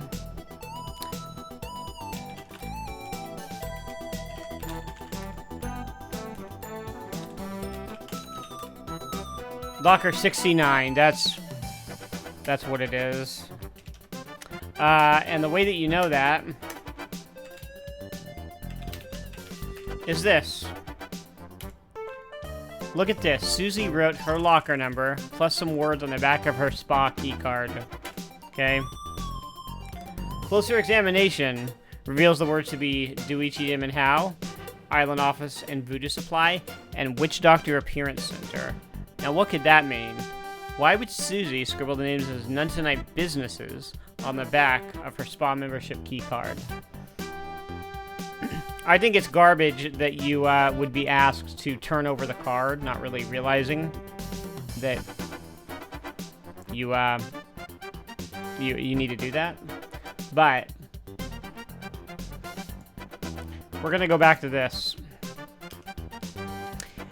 Dewey, Cheatham and Howe, Island Office, Voodoo Supply, and Witch Doctor Appearance Center. Well, let's see.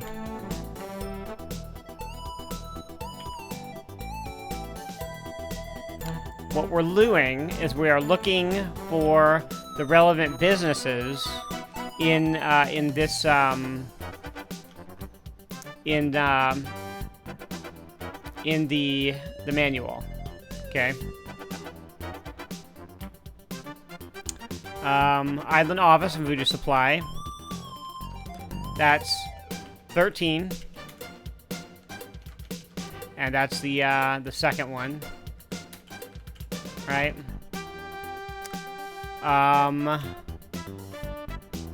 Let's see. Dewey, Cheatham, and Howe. That's page 16. That is the first one. And what are we looking for? The Witch Doctor Appearance Center. Witch Doctor Appearance Center is 17. Okay. So now, you clear the mechanism by quickly spinning the lock several turns to the right. Which 3 numbers do you wish to try? You carefully turn the dial to the right until you reach the number 16, then left all the way around past 16 until you reach 13, then right again, stopping on 17. You lift the handle of the locker. You did it.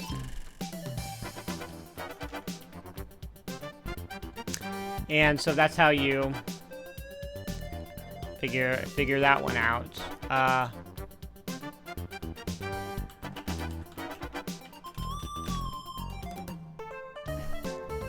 There's a sweatsuit in the locker. Okay.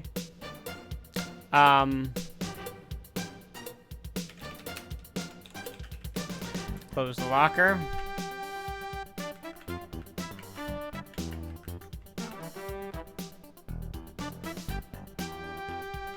And now we gotta pump some iron. We use the cursor keys so we work up a sweat, and we have to do, I believe, 20 of each.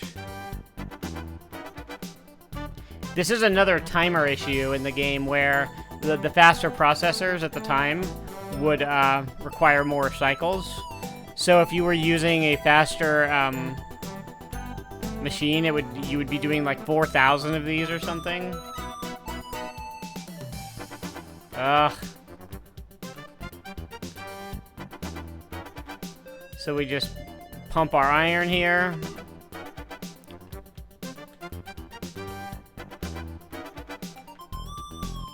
Is it not 20?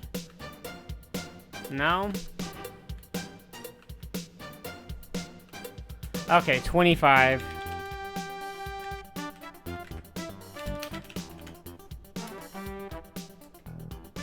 Okay. We have to do 25 of them.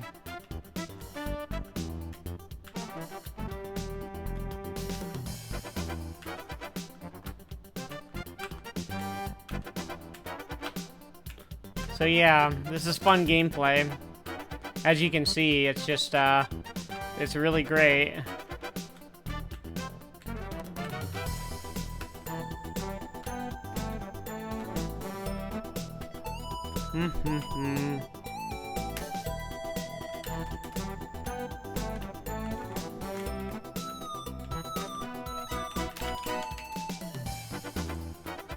Oh.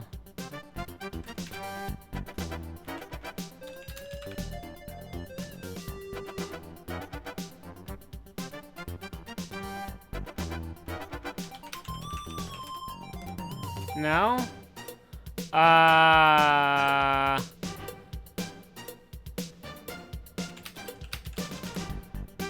Move until you're at the far side of the bench on the right side of the exercise machine.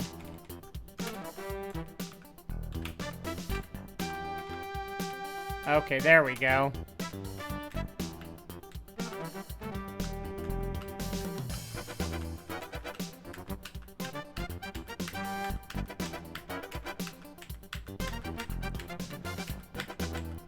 Man, see, I could never do this in real life. This is hard enough. Alright. And now...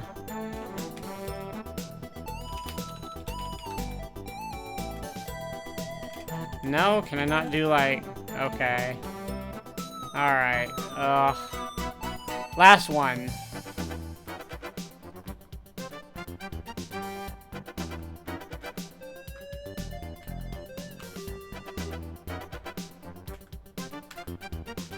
Oh, this exercise is making me tired. Could you imagine if you were playing at the time on like a Pentium 2 and you didn't really understand what was going on and you were like, I've done 700 of these and it's not working, right? All right.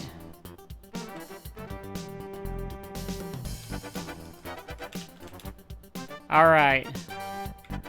Boy oh boy, this exercise stuff really works. Why, you look and feel like a new man. Hey, what's happening? Whoa. Look at this, it's the Incredible Dork.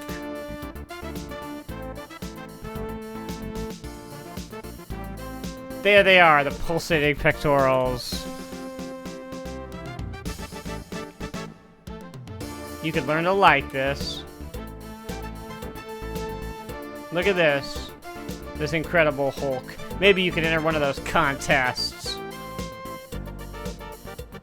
Yeah. Yeah.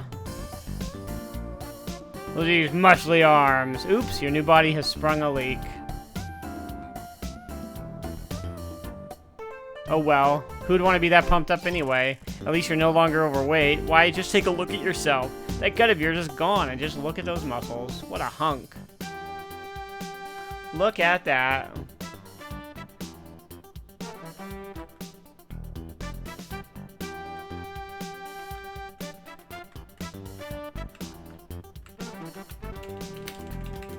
What did we say the number was? 16, 13, 17? Alright, we open the locker again.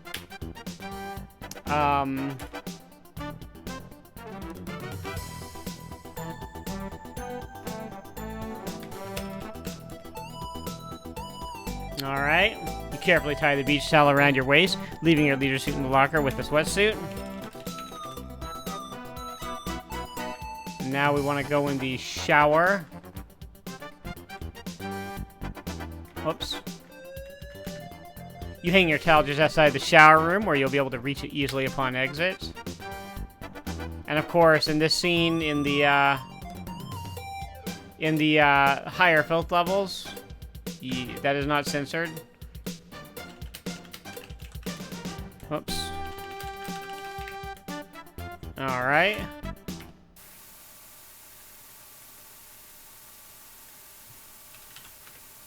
We wash. You were so wise to bring your soap on a rope into the shower with you. You carefully rub it all over every part of your body. Soon it's all gone. And... whoops. Then we turn off the shower. Great. You grab your towel from the hook by the door.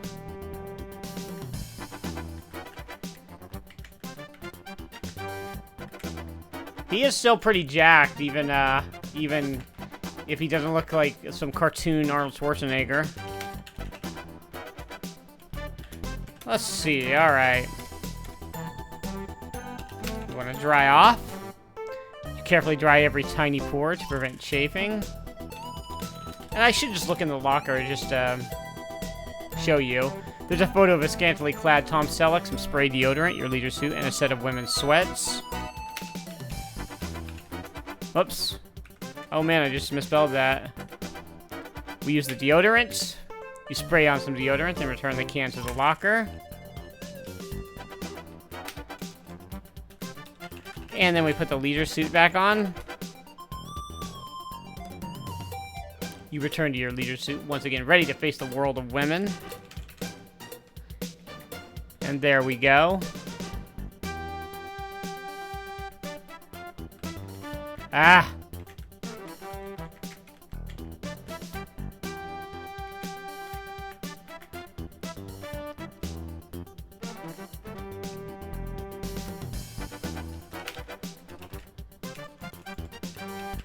We're gonna use this key card. Go into this room. And look at this. Who's this? Hello, beautiful, you say. My name is Larry. Larry Laffer. Wow, Larry, how come I've never seen you before? A hunk like you would be hard to forget. You feel certain you could learn to fawn over Bambi. Ha ha ha. Wow, the elaborate video equipment for a simple aerobics class. Oh, that's not for my classes. I'm working on a new videotape for worldwide distribution. So how's it going? Not well. With so many workout tapes in today's marketplace, I'm having trouble coming up with a certain little something that will make mine different, establishing my competitive edge. Say, I used to be in marketing. Perhaps I could help you. Gosh, Larry, that would be wonderful. If you could, I'd be eternally grateful. Oh, so now, I believe you have to just finish the workout before you're able to help her here. And then she lets you help. Bambi, I've got it. I know just the angle that will sell that video of yours. Sex. Of course, why didn't I think of that? If sex sells toothpaste, it should surely sell aerobics. We'll be the first aerobics video to use sexual positions for our exercises. Can you do it, Bambi? Can you make it interesting? This is a little creepy. Make it sexier, baby. Interesting, I should say. Watch this. Make it sexier. Do it faster, baby. This is a little gross. Tell me what you think of these moves, Larry, Bambi says. This is some, like, 80s music, though.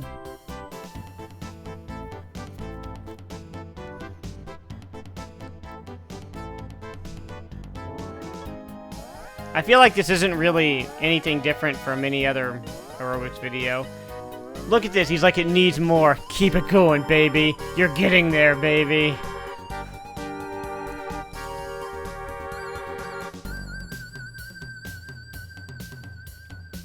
Go, Bambi.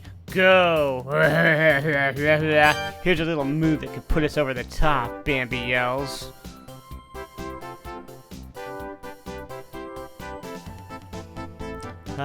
I can't stand this any longer, Larry. All these movements have turned me on. Oh, Larry, I'm so excited about this new video idea of yours. Come on, Larry, says Bambi. Let's do a little blocking.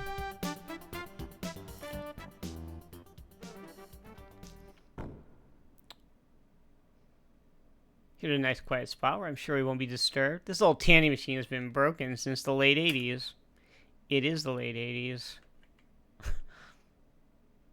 So, she asks, why don't you step over here to my casting couch and I'll audition you for a role in my new video. Perhaps a role would be more like it. Get it? Bambi, I may not be able to keep up with you aerobically, but remember, practice makes perfect.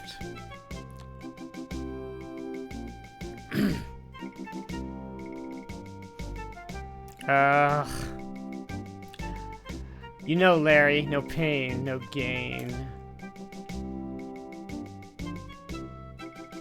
Your energetic pre-aerobic warm-up loosens the stuck lid of the defective tanning machine. Haha. Wow, Larry, you're the first man who's ever made me see lights. The brilliant glow of 1500 watts of ultraviolet B heats your back as quickly as it cramps your style. Hey, Bambi, you cry, struggling to raise the lid. How do you turn this thing off? Or how do you get this thing up? Oh, how do you get this thing up? Haha, that's your problem, Larry. I'd just like to raise the lid of this tanning booth. Larry, help, it's stuck. No, it's not. I'm just having trouble moving with this lid on my back. Ha ha ha. Bambi slips out of the tanning machine, out the door, and out of your life, leaving you to ponder yet another of life's great mysteries.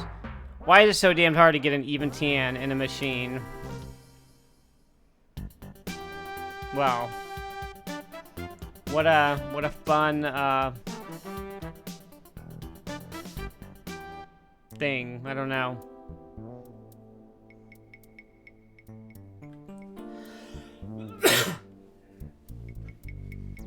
Well, let's see.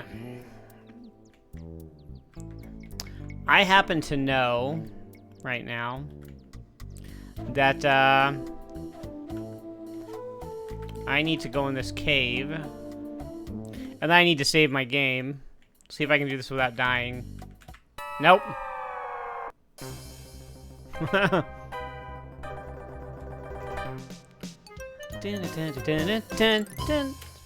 Yeah, you can fall off that. Don't do that.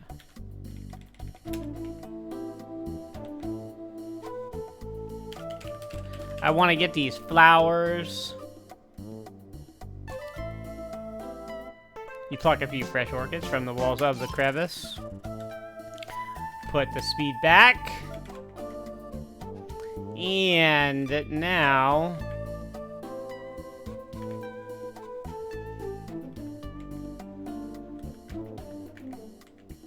let's see. Here.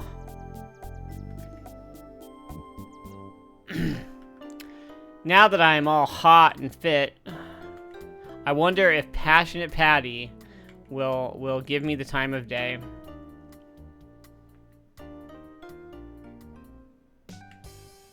There's our good friend Roger Wilco again. Alright. Let's see what she says now. Patti, please, let's try it. You and me together, alone at last. What do you say? I say yes, Larry, but where I come from, a gentleman customarily gives a gift to his lady on their first date. I could never go out with a man who didn't care enough to give me presents. Oh. Well, look at this. You have some orchids. These appear to be epiphytic members of the family Orchidaceae. Okay, well, I should have done that before I started talking to her. But you have to let's see. Can I do it here? Yeah, you weave the wild orchids into a beautiful lei. Okay, cool.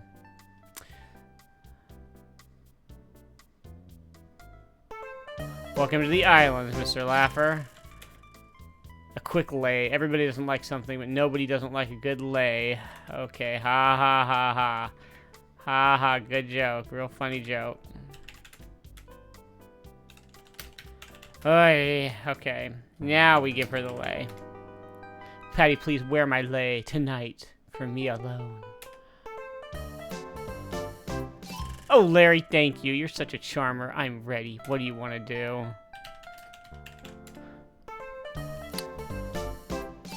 Oh, well, what the hell. It's getting late. I'm ready to quit for the night, and you're looking better all the time. Sure, let's go.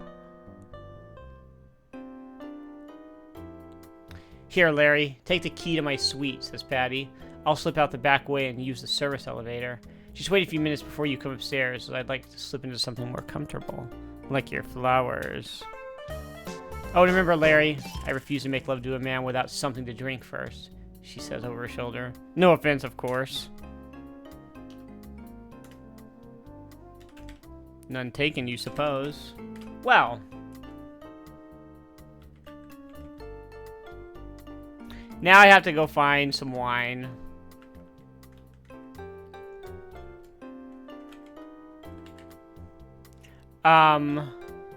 Wait.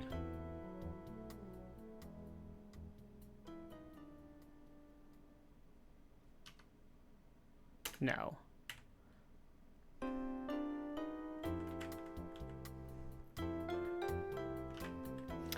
Oh yeah, I remember. Oh, this is like the stupid part.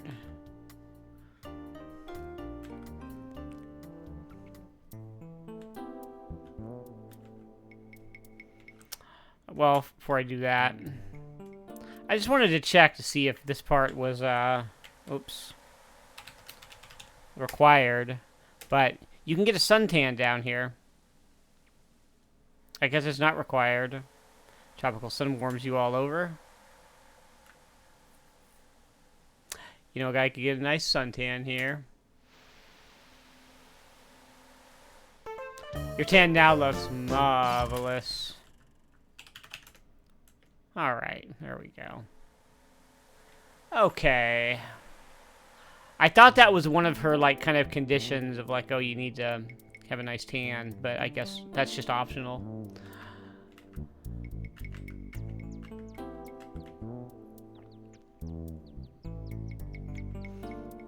Okay. Here we go. This is the really kind of one of the dumb parts. Here, I'll show you. So here we are. Well, let me show you this first.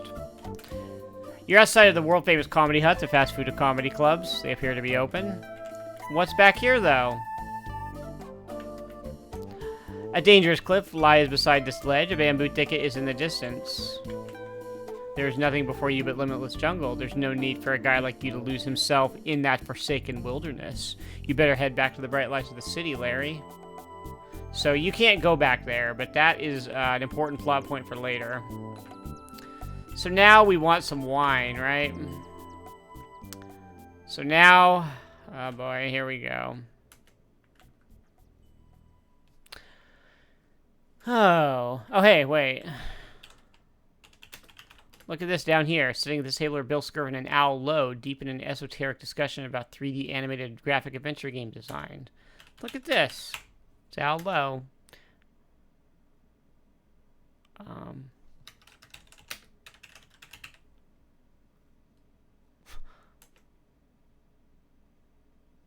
Hey, I've got an idea. How about if you and I sit in a comedy club and we make Larry walk up to us and say something like, "Hello, creator." "Hello, creator, eh?" says Bill. "Are you crazy?" "No way. That's so lame. Larry would never say that." "Yeah, I suppose you're right," says Al. "This is not a good idea. Let's get out of here." "Hello, creator. Really?" Alright. Whoops. We get the wine bottle. Okay. Imported from Fresno County. I live near there. Limited edition. Okay. Okay. Now, here is this awful comedy routine. Okay. This is where the ethnic humor comes in. And now, ladies and gentlemen, the world-famous Comedy Hut is proud to present a legend in his own mind, Paul.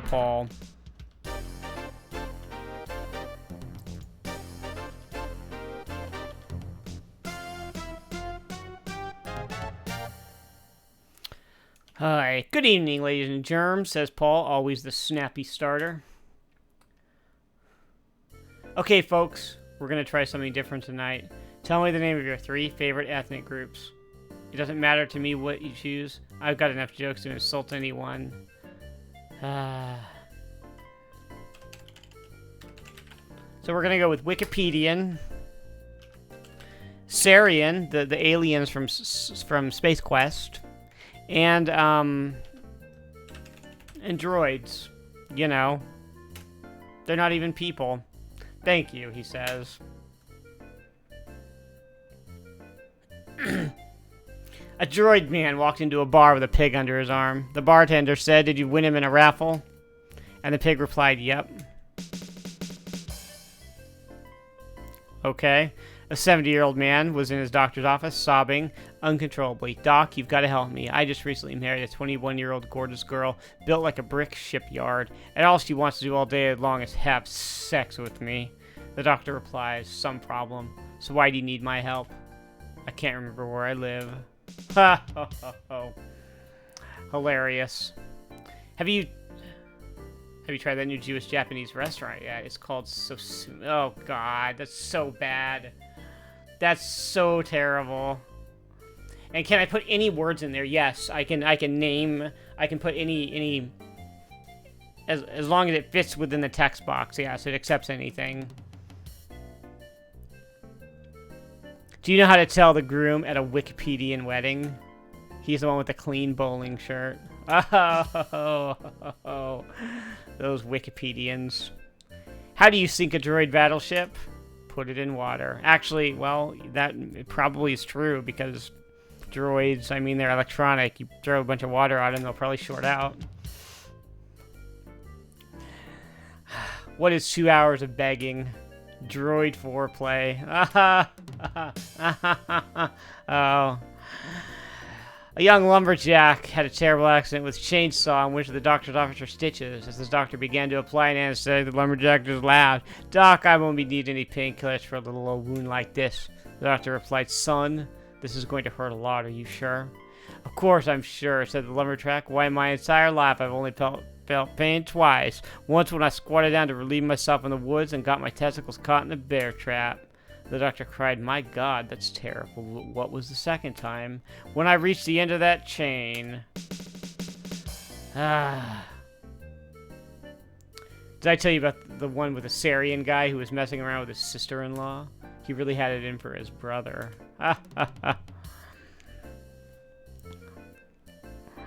Once the Wikipedian football team played the Syrian football team. At the end of 3 quarters, the score was tied, 0-0.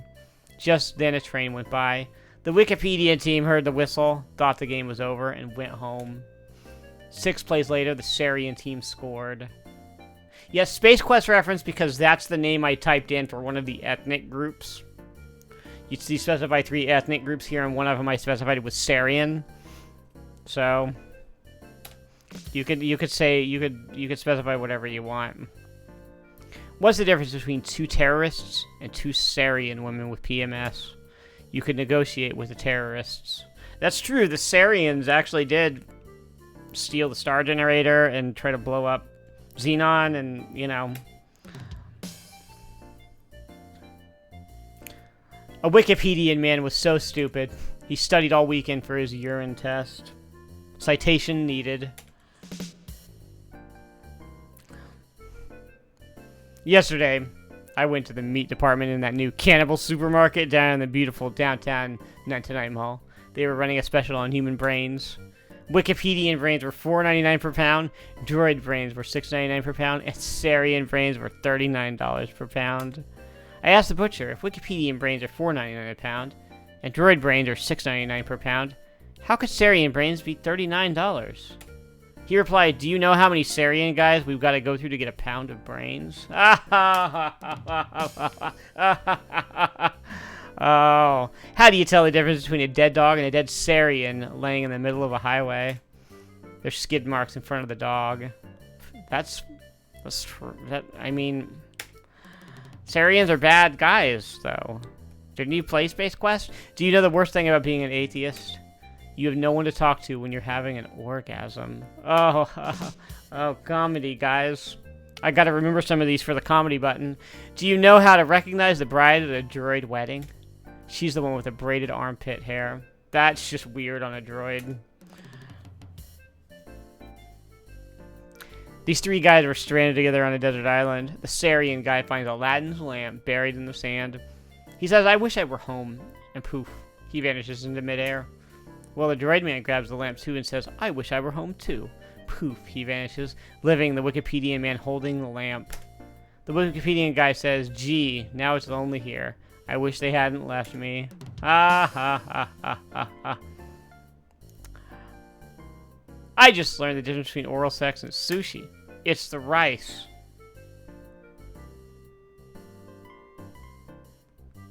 I mean, it's a stupid joke. He finds the Lamborghini. In the lamp, he does. Do you know the most dangerous job in a Syrian neighborhood? A janitor. Riding shotgun on the garbage truck. Up close. Close enough. All right. Do you know how they take a census in a Wikipedian neighborhood? Oh, easy. Flood the basements. Ha ha ha. Why did the chicken cross the basketball court? He heard the referee was blowing fouls.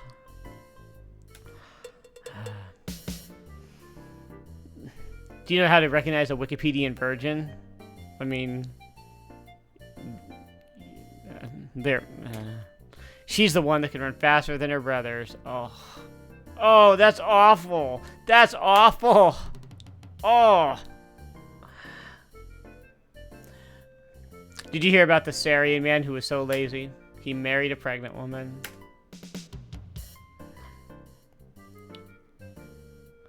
Do you know where a droid family hides its money?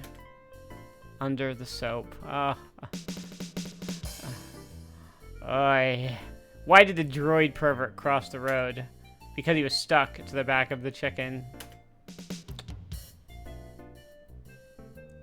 An elderly couple were just finishing their annual physical exam. Their doctor proclaimed them in perfect health. The wife said, "But doctor, what can we do? I'm afraid we're going to catch this AIDS virus." The doctor responded, "Don't worry, there's no way you could be in a high-risk group." "But doctor," she replied, "remember we do have annual sex." Okay, yay, misunderstanding AIDS. Yeah, the 80s, guys. Woo. 6 months ago, my wife had her credit card stolen. Tonight I learned this Wikipedian guy took it, but I'm not going to turn him in. He spent a lot less per month than she did. Once, when I was a teenager, I stopped at the drugstore to purchase some of those necessary supplies. I told the pharmacist, "Better give me a dozen. I've got a hot date tonight with a school tramp." When I got to her house, her mother insisted I join them for dinner. I offered to say grace, and I prayed and prayed and prayed. When I finished, my date leaned over to me and said, "Why, Paul, I had no idea you were so religious." I replied, "And I had no idea your father was a pharmacist." That's actually a legitimately, like, okay, haha joke.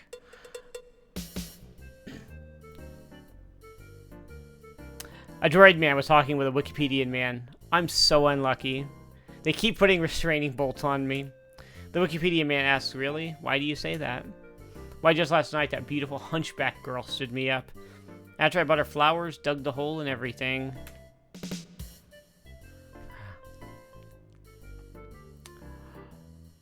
A Wikipedian woman on her way home from market was carrying a duck when a drunk staggered up to her and said, "Hey, where'd you get that pig?" The Wikipedian woman replied, "You drunken fool, that's no pig. It's a duck. Didn't you see the citation?" And the drunk said, "Quiet, Wikipedian. I was talking to the duck." Did you hear about the Syrian guy who won a gold medal in the last Olympics? He had it bronzed.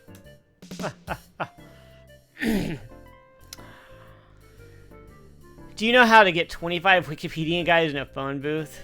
Yeah, you frickin' you write too much and they tell you to cut it down. Throw in $1. Do you know how to break a Syrian man's finger? Punch him in the nose. I don't even understand that. Do you know who won the Wikipedian beauty pageant? No one. That's accurate. Do you know the best thing about sleeping alone? You can have sex anytime you want it. Oh. My wife bought us a new waterbed. Remember when those were a thing? I call it the Dead Sea. Oh. Once I had a great thing going with this Eskimo girl. Unfortunately, she broke it off. My wife is so ugly. A peeping Tom threw up on our window ledge. Jesus. Ugh. That's awful. Do you know why droid stadiums all have artificial grass? Well, because they're droids. I mean, it doesn't need to be organic grass. To keep the cheerleaders from grazing during halftime. That doesn't even make any sense. How can you tell the Syrian pirate? Well, they're on the Syrian ship, the Deltar. He wears an eye patch on both eyes.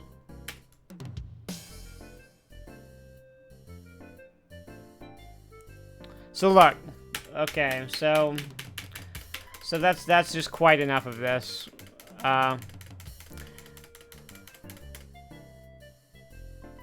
We don't need to read every one of these. This is quite enough.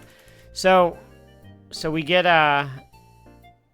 some points for this, for sitting through this whole thing. And now says the comment, because you've been so patient, I'd like to do my favorite impersonation of a duck. And it goes something like this.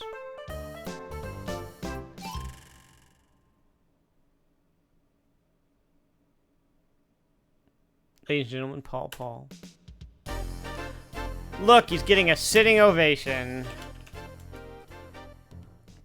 Alright. So, worth it, right? Okay, cool.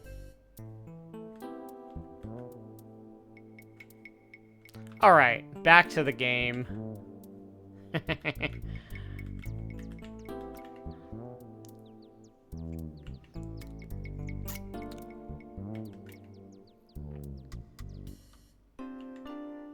And now that we have this wine, we go up to the penthouse to see Patti.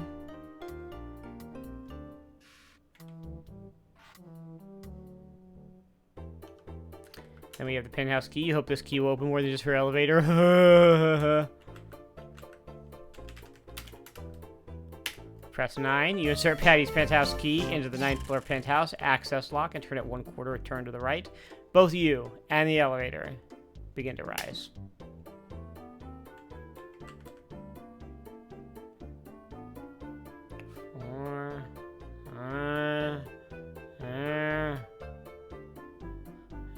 Cool. Now here we are. I remember to bring the wine, Patti, you announce. I remember to wear your lei, Larry. She smiles.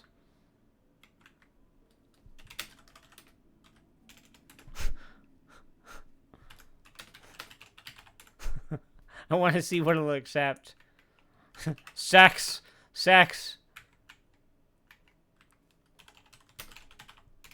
Oh, I don't know her name. She's not just a woman, she's Patti. Wouldn't you rather just remain friends? Oh, jeez. Okay, there we go. You decide to place the bottle of wine on the silver tray, resting on the table at the foot of the circular bed, beside the 2 glasses Patti has thoughtfully provided for the occasion. Perhaps I should explain. I have a history of not finishing what I begin. Just don't be surprised if something happens before we finish.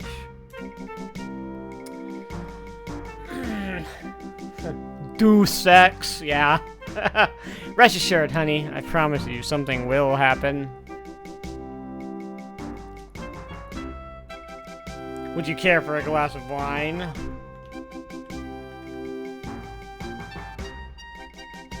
I thought you'd never ask.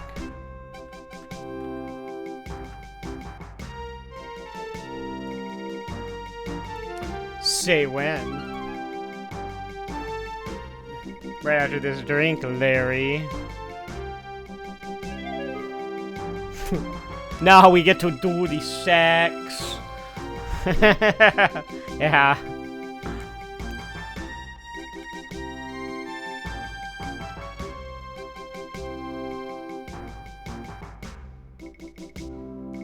Well, this is so romantic, isn't it? So, Patti, how did you get started in the music business? Shut up, Larry.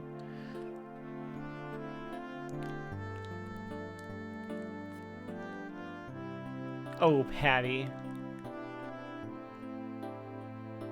Oh, Larry.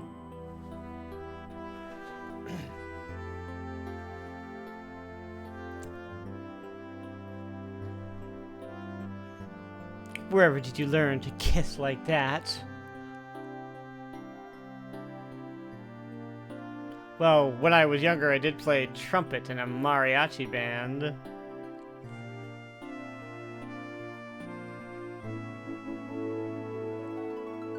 Damn. Oh, Larry. Oh, ooh, ah.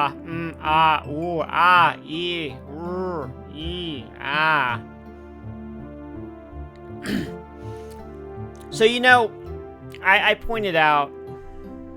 Ooh, damn, look at all this. I pointed out that, when I talked about Larry 1, that the character of Leisure Suit Larry, on the surface, he's presented as like this very lecherous, kind of swinging, kind of scummy dude. But in the context of these games where you see kind of the story go, he sort of fools himself in that regard. And kind of says, yeah, that's who I am, when he isn't really. He's always out to just find love.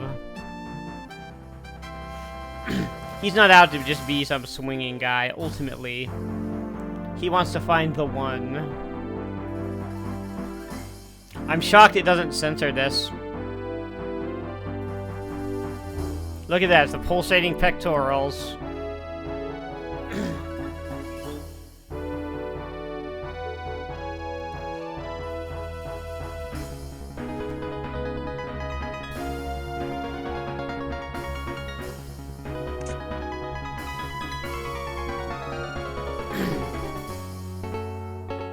Look at this. Of all the men I've had, this dork turns out to be the greatest.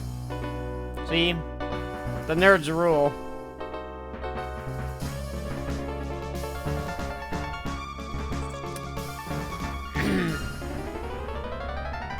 And yeah, is he a vampire? I mean, I don't know. He got sexy, didn't he?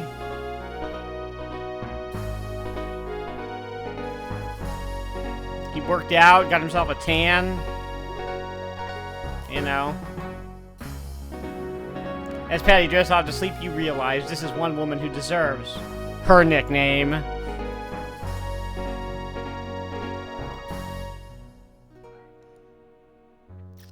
So here we are. The woman of my dreams. The man of my dreams. I'm in love. There'll never be another woman for me. Spoiler, that is not true. How I wish I still smoked. The two of you drift off to sleep, bathed in the glow of your experience together.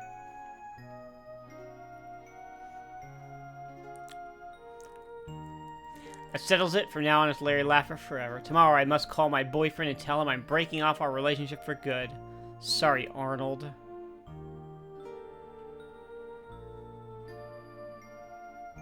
As she falls asleep thinking about how she'll handle the end of her other relationship, Patti murmurs softly a single devastating word. Arnold. What? What did she say? Arnold, Arnold, oh no!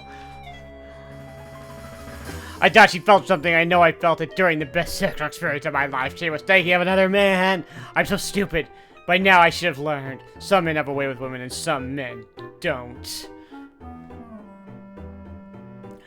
I was a fool to believe my new body would make a difference. Nothing makes any difference once you're a loser. You're always a loser.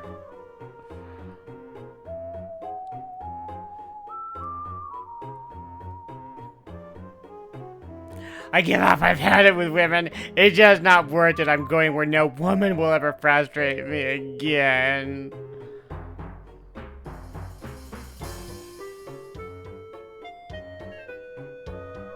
So he gets a bit whiny here, instead of just, you know, having a conversation.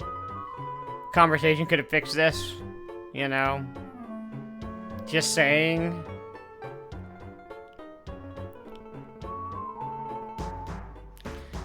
So now Larry's gone. He's taken off. And well, now what?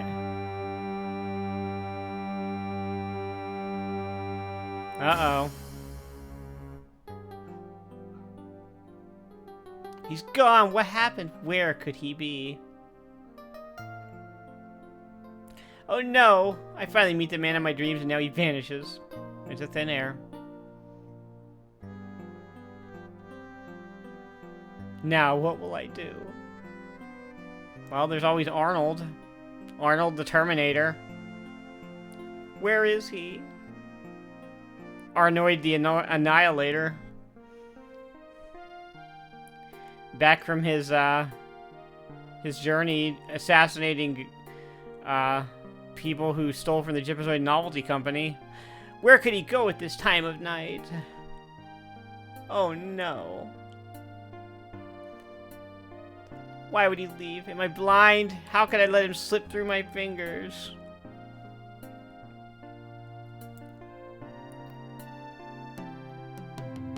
Wait, what's that? Off in the distance, way over there at the point.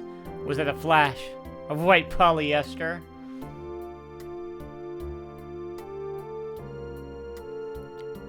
Well, let's see. Also, dang. Is my speed low or what? They certainly seem to be moving slow. It's him!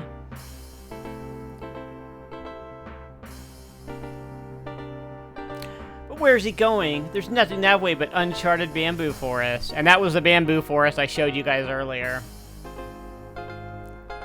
So he takes off. He's gone, but it had to be Larry. His pulsating pectorals are recognizable anywhere.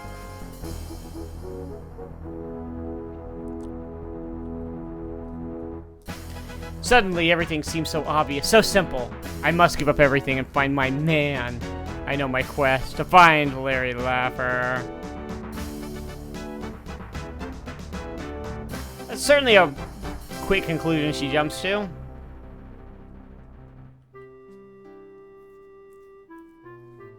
So yeah, so you're asking, does Larry ever find happiness? Well, just wait till we get to the end of this game.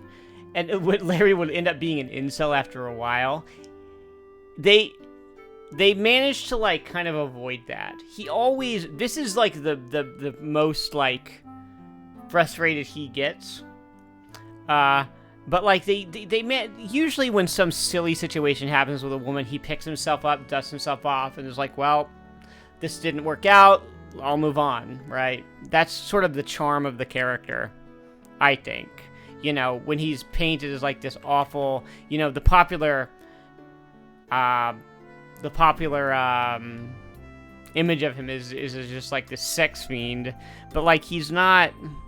He has redeeming qualities, you know. And he never does get really angry or you know, he never mistreats anyone. I mean, you could argue he gets sleazy for sure, certainly in this game, but he's never like some awful incel. So now we're playing as Passionate Patti, right? And... Oops. I gotta put on all my clothes. You've always enjoyed the feeling of black lace. You look good in black.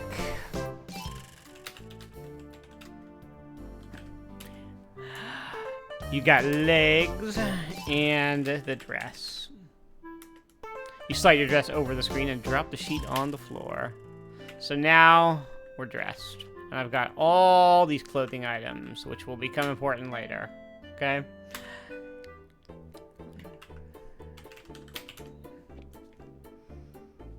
So now we will...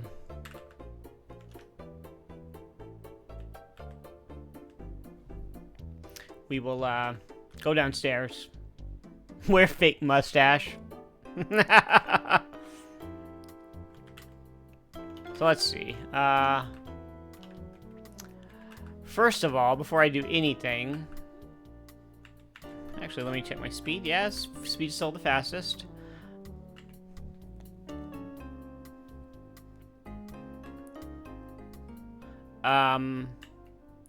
I want to take these tips. I want to take my tip money. Let's see. Do we have a good night tonight? Oh, well, a few bucks is better than nothing. You're not going to need a lot of money anyway. And also, let's look at this board. Why, look, someone left a marking pen lying on the tray of the announcement board. A magic marker. A girl never knows when she might need a little magic in her life. Every girl needs a little magic in her life sometime. This is part of the stupidest puzzle in the game. It feels like we ran out of ideas for a solution puzzle. You'll see.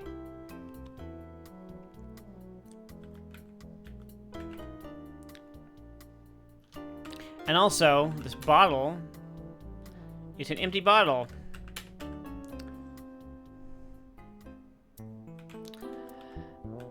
And what I want to do, I happen to know, I'm going to need this bottle of water. Right here. I will need a bottle of water where I'm going. You place the bottle under the tap while carefully considering the level of carcinogenic compounds therein. Alright.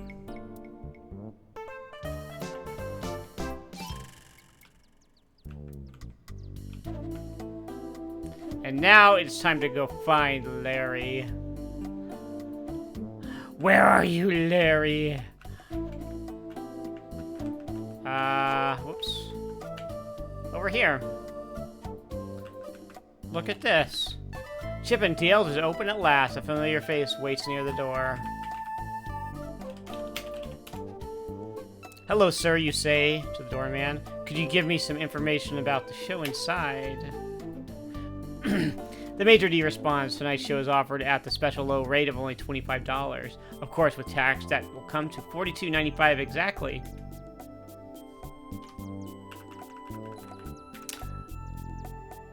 Okay. Okay, well, it told me when I picked it up that it's $43, right? But I'm gonna show you a stupid Easter egg. No? How do we say it? Okay, watch. What? Oh, at least your current filth level is. It won't let me do that. So there's a joke. Oh man, I kind of like gimped my game by playing it at the lowest filth level. So there's a joke where you can pursue other means of entering the club, and he'll let you in, but you don't get points for it. Okay.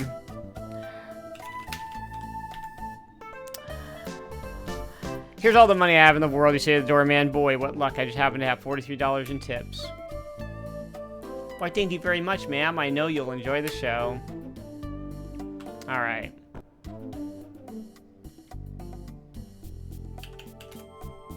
Alright, so we want to sit down. Ladies and ladies, says the voiceover announcer, Chip and Dale is proud to present in person tonight only for one show only. The first, the original, the greatest, the owner, Dale. A smattering of applause.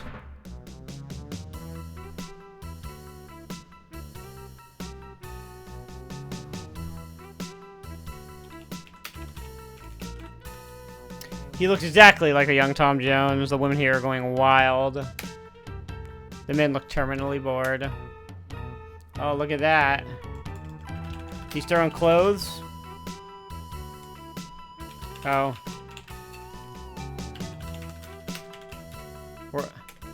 You slip off your Saturday night special to readjust your pantyhose all in one smooth movement. You throw your panties at him. Hey, Dale, you cry. These are for you. You shriek, take me, big boy. I'm yours. Okay, well. That's very, weren't you just after Larry? What are we doing? Okay, ladies, let's really hear it for him. Isn't he wonderful?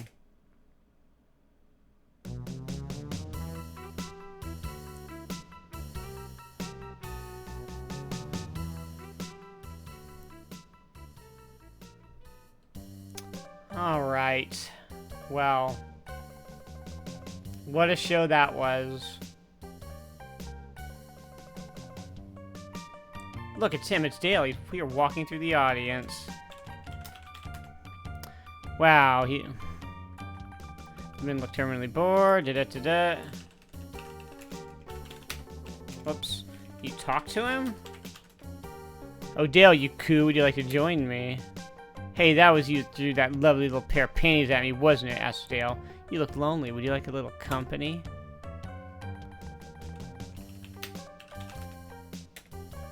Hello, handsome. You tell the male stripper. My name is Patti, but you may call me Passionate. Thanks, Patti. And you may call me Dale. Before you says Dale, the male stripper and co-owner of Chippendales. Yobi may be able to help you find Larry. So Dale, is there any way through that treacherous bamboo forest that lies to the north of the village? Yeah, you know, who better to ask for a hint to that than this? That's a perfectly logical thing. Patty, all I can say is, when all else fails, read your manual.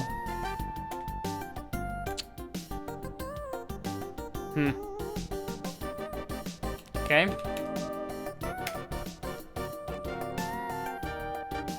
Hope you get your man, Patty. Okay. So this whole thing with the bamboo forest. Oh, what a show, eh, honey? So it's the maitre d'. And how about that Dale? Okay. If given the chance, would I play Larry in a Netflix adaptation of a Larry game? I don't know if you would want me playing anything. Do I look like somebody who would or could play Leisure Suit Larry? Come on. Okay. Now, I'm gonna make a save right here and then another second save. Now, the bamboo forest here is a little bit nonsense, okay? It's a maze, and the solution to it is, where is it? It's right here. See, this spread. I wish I could, oh wait, hang on. I can totally show you a spread, can't I? Can't I, where is it?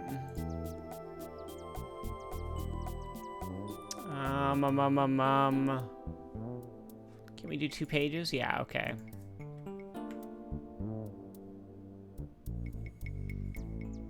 I mean, I guess we can, yeah. Here, hold on. Okay, so see how there's like a little musical, there's like a song at the top of the page on the right side, right? Every word of the song starts with an E, an N, a W, or an S, okay? Every word in the song, right? So the solution is there in that song, the path through the forest, right? This is a little bit of Legend of Zelda, northwest, southwest, and the Lost Woods kind of thing. But you're supposed to take the first letter of every word in that song and just make a, you know, and you just follow it in order, okay? And that's the solution to this forest, this bamboo forest.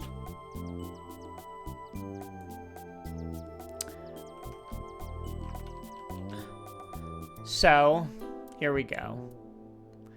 We are going to go, we're going to go north.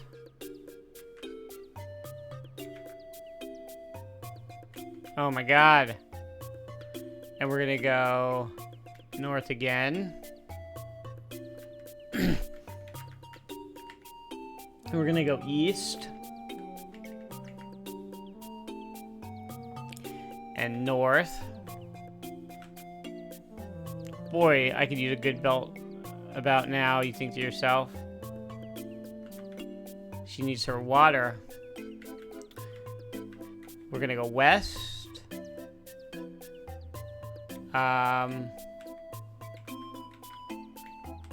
North. East. 3 north. I'm sweating worse than a jazz clarinetist in a cowboy bar, you think? North. And you can see her, her posture has changed because she is getting thirsty. North. Now we want to go to west. West and west. Like there wouldn't be a nice little cocktail lounge hidden out in this godforsaken mess, would there? We want to go to the south. Oh, and I don't know if you can, if you can tell here, but she's crawling. And then west. West. Why is everything here shaped like a swizzle stick? Why am I crawling around like this? Why am I talking to myself? I'm delirious. North.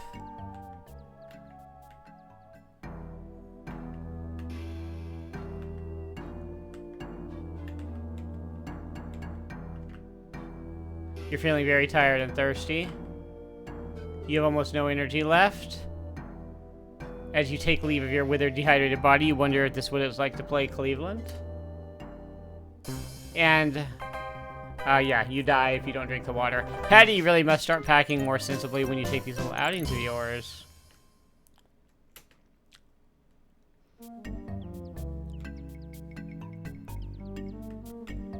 I believe I need to go west, west.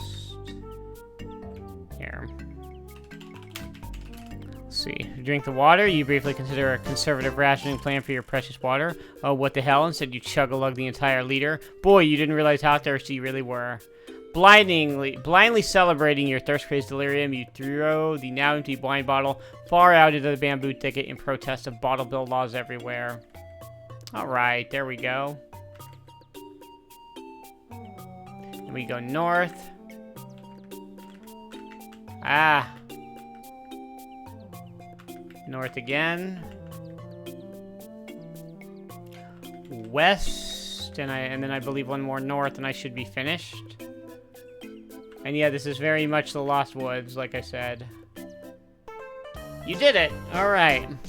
As you stumble out of the bamboo forest, you find yourself beside a beautiful stream. Alright. Cool.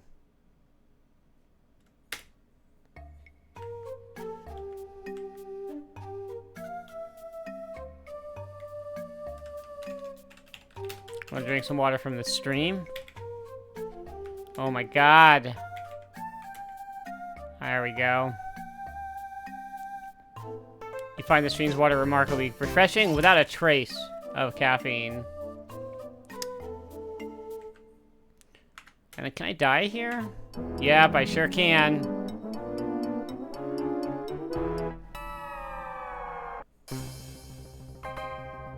Isn't it difficult to swim upstream, especially when upstream is uphill? Okay. So, we got that done.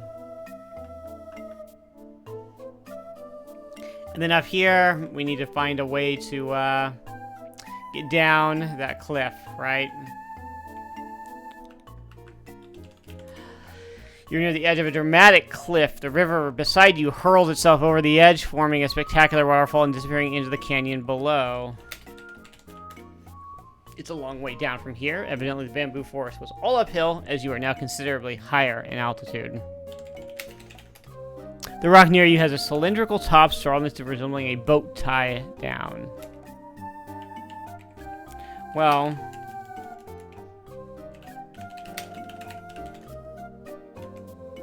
we take our pantyhose off and tie pantyhose to rock. You got to think creatively with her wardrobe on how you're going to use it. You remove your pantyhose, tie one leg to the tip of the large rock, tie the other around your waist, and lower yourself carefully over the edge of the cliff. You hope these are support hose. You lower yourself, an experience not wholly unfamiliar to you, over the sheer side of the canyon wall, your full weight supported only by a pair of run-filled pantyhose. How you wish you'd changed to a clean pair this morning.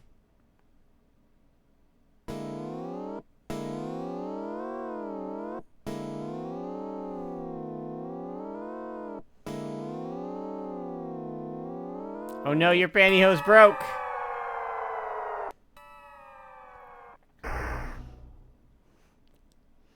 You slowly recover from your near-tragic pantyhosing and try to remember why you are here.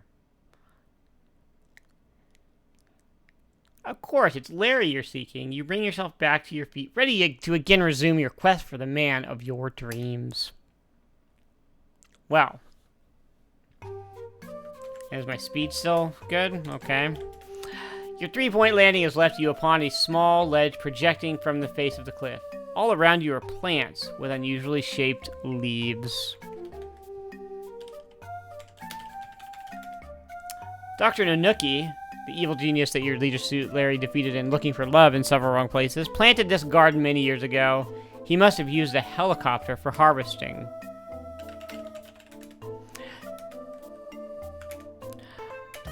You bend over and gather a few choice products for Dr. Nanuki's garden of unearthly delights. Are you sure this is something you should be doing? Well, let's see. Patti, shame on you. Don't you know marijuana is illegal? What do you plan to do with this stuff? And now I'm going to show you the funniest death in the game. You quickly dry a few leaves in the sun, pull a pack of rolling papers from your bra, and place the leaves in the paper while professionally executing a one-handed roll. Grabbing a couple of rocks, you slap them together until they make a spark that ignites your joint. You begin to get a little buzz on. Whoa, what's happening? This stuff makes you feel like you're floating. Looking down, you notice the ground seems far below you. Hey, cool, dude! You see visions of Daventry. That's where King's Quest came from.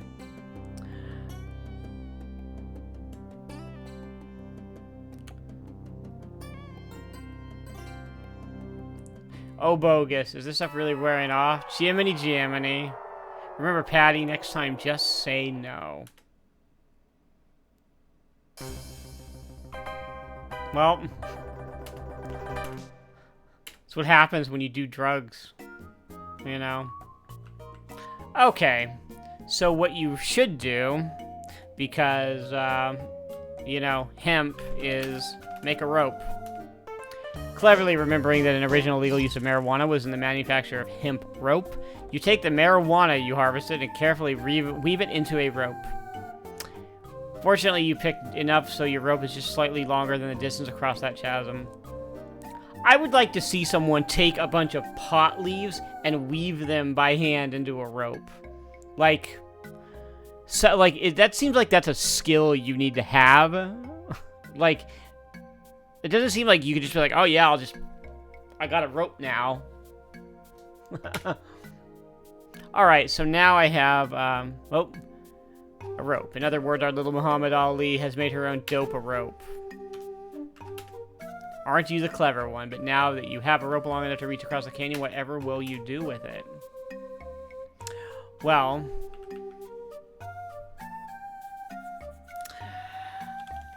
before we finish here, let's look around some more.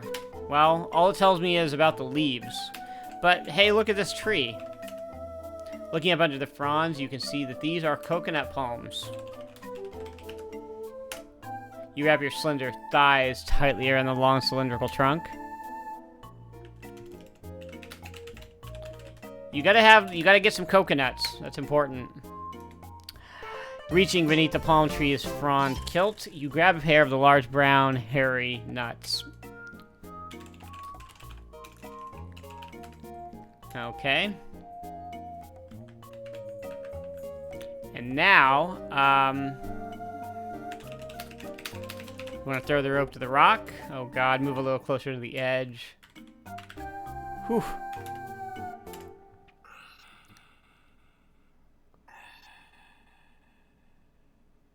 Giving it everything you've got, you hurl the rope as hard as you can.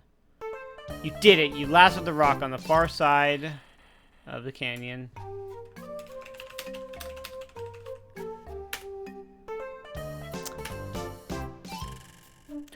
Although your previous experience with knots has been limited to fashion accessories, plus a few weekends spent on yachts and ports around the world serving as deckhand au naturel, you tie the rope to the palm tree as securely as you can. Now, I want you guys to tell me what you think I do in order to get across that rope. Because this is going to kill me. Whoops.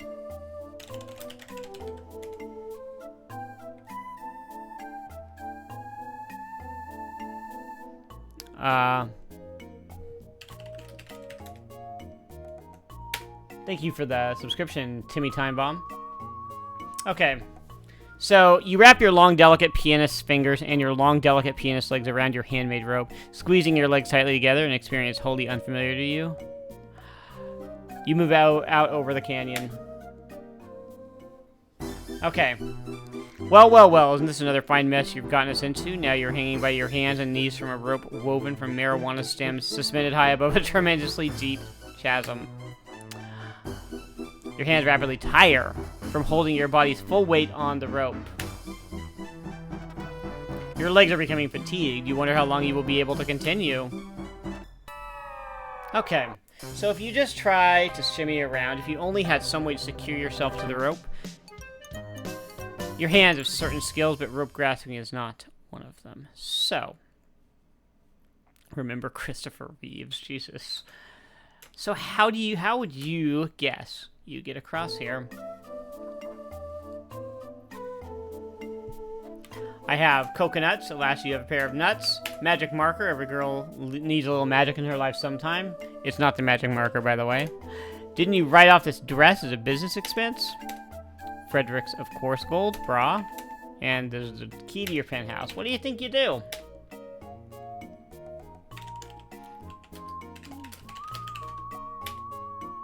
Oh, climb rope with bra. Will this actually... Oh, that's not even... That didn't even do anything different.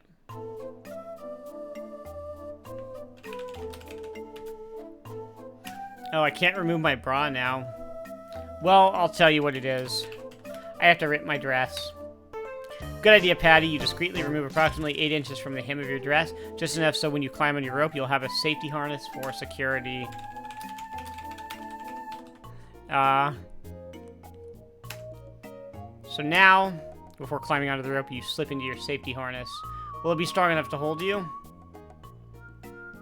And again, same dialogue. You feel certain your informal safety harness will help you pass safely over this canyon. But are your feelings correct? Your improvised safety harness worked. You feel you may be able to make it all the way across.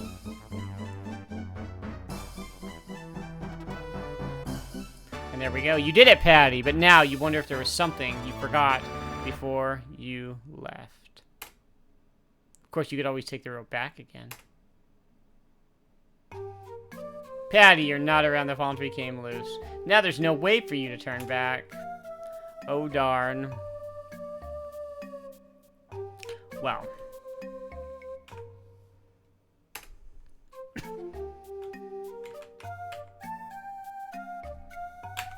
Oh, god damn it.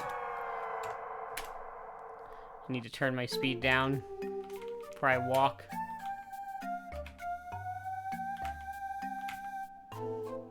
Because this is so finicky.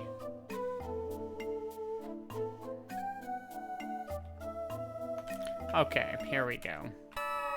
What? What?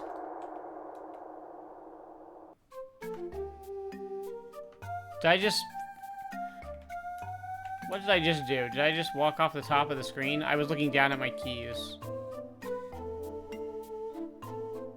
Do I have to just go directly west?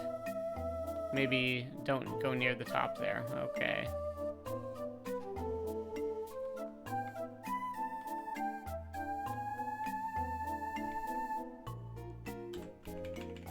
Okay. Let's save the game again.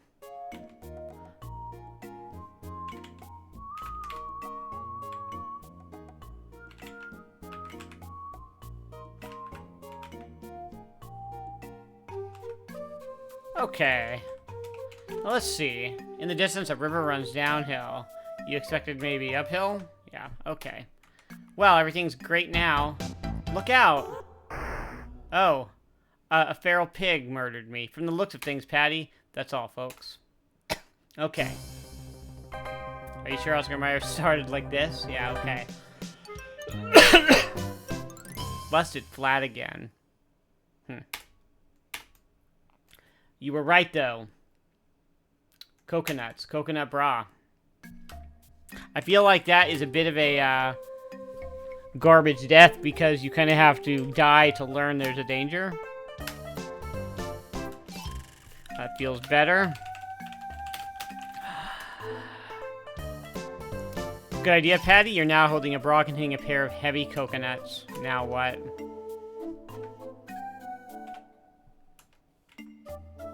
Well, we'll go over here.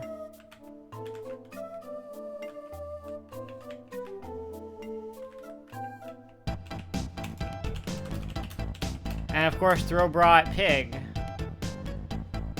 What? What the hell? Ugh. Goddamn. Oh, whoops. I already did that.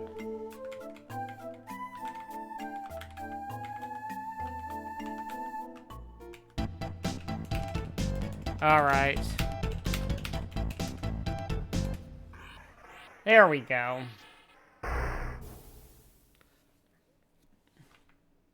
You did it, Patty. Your 36C Bola has done its duty. But have you noticed how you're running dangerously low on clothing? Well, I did it.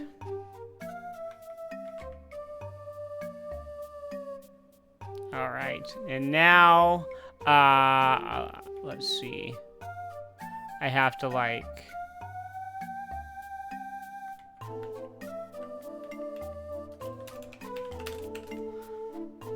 Okay, so we pull the log out, right? And then we climb on the log. You mount the gnarly log. We're gonna make a save right here and right here. You did it. The current has caught your log and is taking you downstream toward your Larry.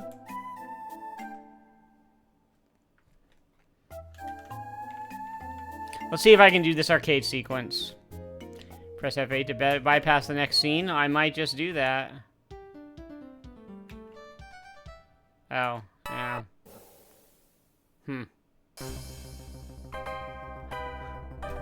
What a cruel death scene. Look at that. Yes, I do hate arcade games. Why are they in your game?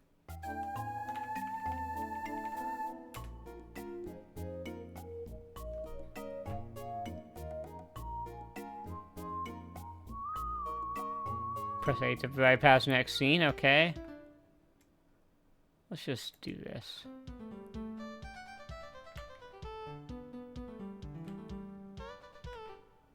Oh, look. Look at that. Oh, look at that. Save scumming at its finest.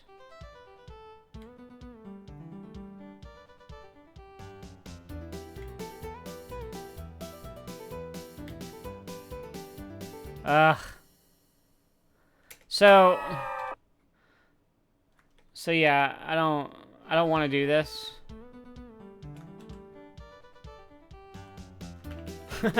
I'm totally not gonna deal with that. No way. Okay. You finally make your way past all the obstacles and arrive at a pleasant little clearing. This might be a good spot to take a short rest. You look for a place to beat your trusty log. Look out! Oh no, what have they done to you, Patty? Jiminy Jaminy, you've been captured by Nuntanite's famous tribe of Amazonian women cannibal natives. Now what will you do? How will you ever find your Larry? On the other hand, where do they find such stylish outfits way out here in this wilderness?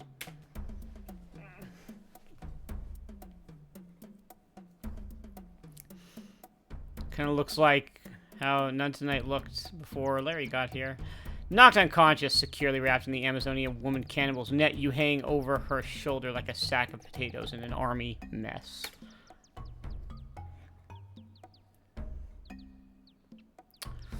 Well. Oh, Patty, where will they take you? What will they do to you? What will happen to you? And will there be a hairdresser available to you afterwards? You're jostled through the village, paraded about the square, handled roughly, battered and bruised. You're just beaten? Jesus. Then placed inside a cage made of bamboo and leather. An experience not wholly unfamiliar to you. You finally recall a blind date when you were at Juilliard. As you slowly regain consciousness, the blackness leaves your brain and you realize you are no longer tied up in that net. But something tells you, you are no longer alone.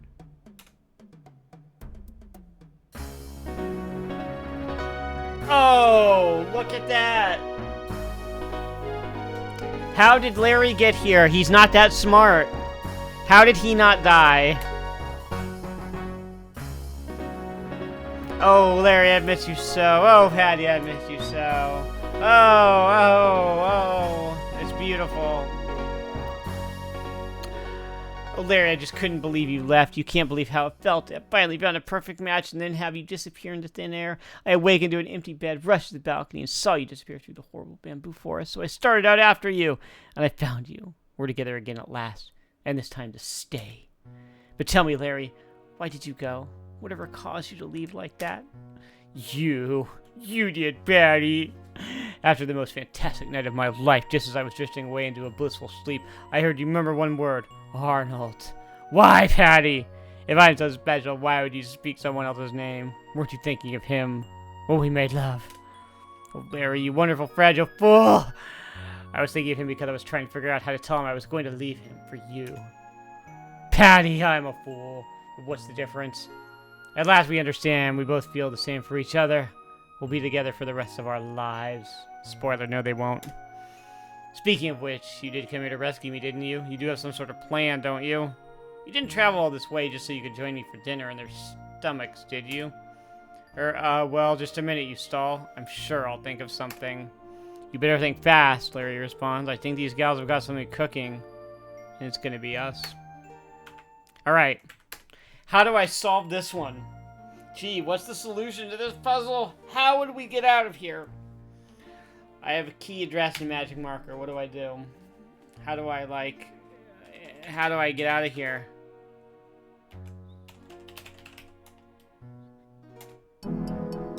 Oh no, it's the shaman from Leisure Suit Larry 2. Larry, look, you cry. What's that witch doctor doing?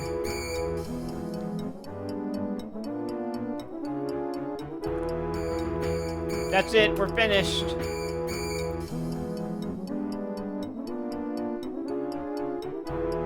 Oh no.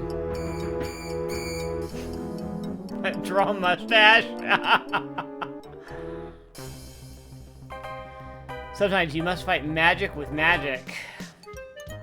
Well, that's a bit on the nose. How happens if I just have sex? Tisk tisk, no. No. Just use magic markers enough. So you use the magic marker. Larry, I don't know if this will work now or not, but the only thing I can think of is this magic marking pen I picked up back at the lounge. Let me see if I can draw us a way out of this mess. I wonder how many people didn't even pick it up. This is a dumb solution. Patty, you did it! At least you did something. What is that, a magic door? I don't know, Larry, but from the looks of things hereabouts, I don't want to stay around here. Come on, let's get out of here. I'm right behind you, honey, Larry responds. See you on the other side. Jiminy Jaminy. Patty.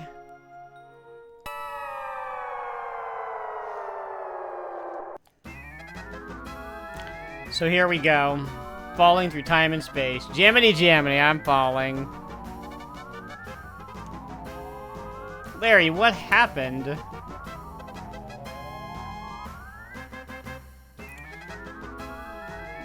I don't know, Patty, but it feels like we just fell out of the game. Where could they be going? The question is, where will we end up? Well, guess what? Meanwhile, back at the Sierra Studios, workers are busy filming yet another exciting episode in the never-ending saga of Sonny Bonds and the citizens of Lytton, California, USA. Quiet on the set, please. Music. Lights. Camera. Action.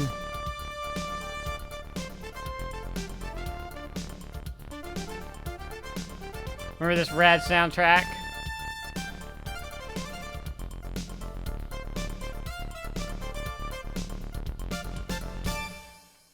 So, here they are. Craig, look out. Get out of here. Here they are. They've fallen out of the game and into Sierra. Watch out, Godzilla. Larry, it'll destroy the city of Lytton. Oh, that sound is bad. So, this is another meta ending. Just like Space Quest 3. Wow, some guys really know how to make an entrance. So all you're going to do is Feet Larry surveys your new surroundings. Larry spots you lying motionless on the floor beneath the miniature city of Lytton. Patti, are you okay? He cries. I guess so, you reply, but if I keep doing my own stunts like this, I'm going to end up flat-chested. Come on, Larry, you say, let's get out from under here.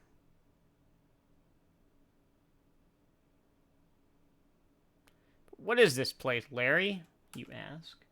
Good question, he replies, although it does seem familiar. You take the lead, Patti. Let's explore. You're backstage at the Sierra Studios. From the looks of things, they're filming another in the series of Police Quest games. Or they were until you two dropped in.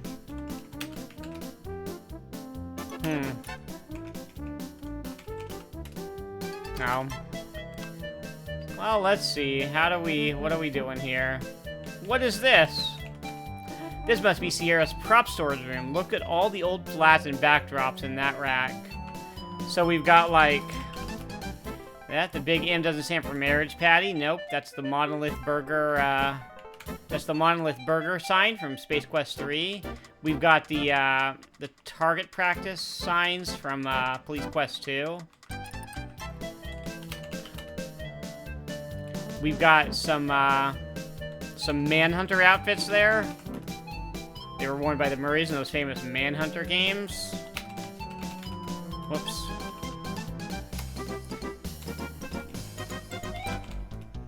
Look at that. So that's how they did that taxi cab scene in Leisure Suit Larry in the Land of the Lounge Lizards. Pick up a copy today at a software store near you.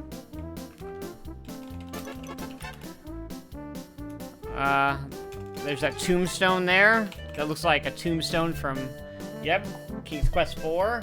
Here lies the remains of the King's Quest 4 programming staff, 1987 to 88.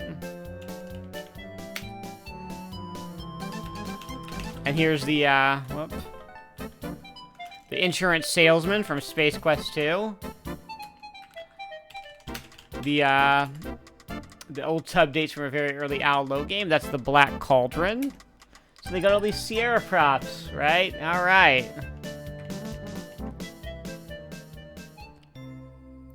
Uh-oh. What do we got here? Jiminy Jaminy, you shout, now what? We're weightless, Larry yells. You're on the set of Space Quest. A machine is working its way down near the floor. Well, that's how these guys do it. The Acme anti-gravity generator has enough power to keep both you and Larry afloat. You wonder how much electricity is coursing through that small wire plugged into the floor of the set. Well,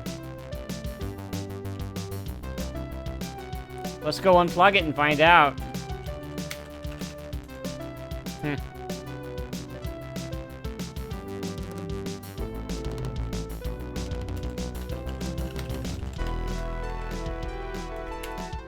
Huh?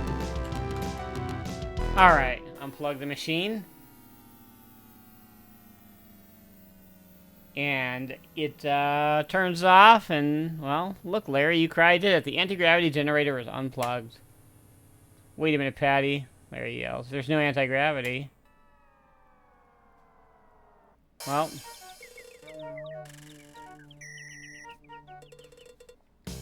Wow, Patti, that was a rough run. Rough one. What's next? Oh, boy. Truck that camera left. What have we here? No, no, no. Move back.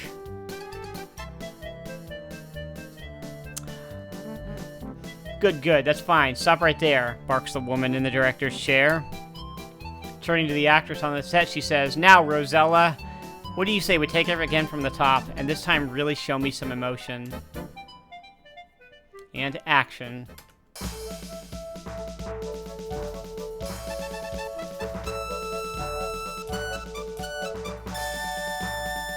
Cut! No, that's no good. Try it from the right side this time. That's a hint.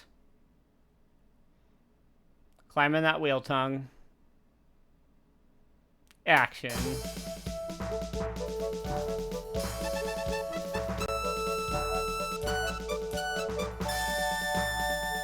You slipped again, Rosella.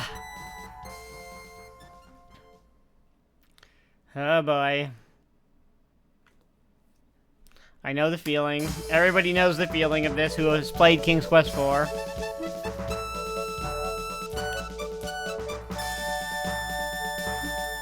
How many times must we do this, Rosella?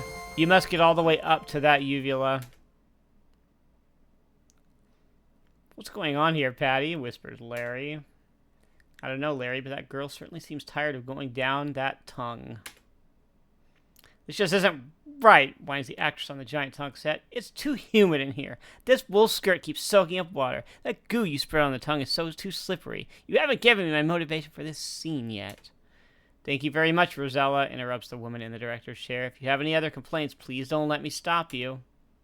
Well, yes, I do, she pouts, pointing directly to you and Larry. I thought this was a close set. Who are those two people over there?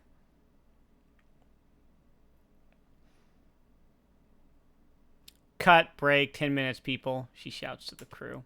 With an angry glare, she turns toward you and Larry. And who are you? What are you doing here? How did you get in? Come over here right now. You're in trouble now. As you move closer, you recognize the woman in the director's chair. Why, Larry, look, it's Roberta Williams. To her, you cry, "Oh, Ms. Williams, I've loved your games for years. What an honor this is to finally meet my software hero." Roberta softens noticeably. Well, yes, I am Roberta Williams. Who are you? Well, Roberta, I am Passionate Patti, the world-famous lounge pianist. The gentleman to your right is my lover. His name is Larry. Larry Laffer. Nice to meet you both, says Roberta. But how did you get in here? This is supposed to be a high-security area. We just dropped in, literally, offers Larry. Actually, Berta, we've had one hell of an adventure just getting here. Why, I've been through a virtual maze of bamboo forest with just one drink of water, rappelled down a sheer cliff on a pair of pantyhose, crossed an incredible chasm with only a handmade rope, fought ferocious feral swine with my underwear, ridden a log through a whitewater canyon, and... Okay, already, enough, laughs Roberta. What about him? Larry stammers, I've had quite a few adventures in my day, too. Oh, really? Replies Roberta. Anything that might make an adventure game? Of course it would, Bert, you brag confidently. If you could set us up with a little place to work, up to my reasonable standards, of course, we would write a whole series of adventure games for you. We could discuss this over lunch, Larry interrupts. I haven't eaten a thing this entire game. As the three of you head off together, Roberta says, we do have a home on the lake. Would that adequately meet your needs, Patti?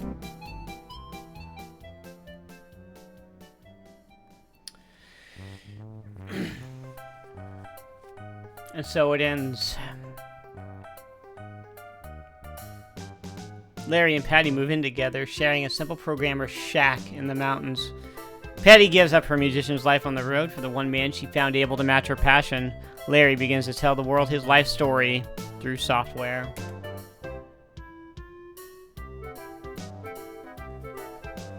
Let's see now, it all begins in Lost Wages.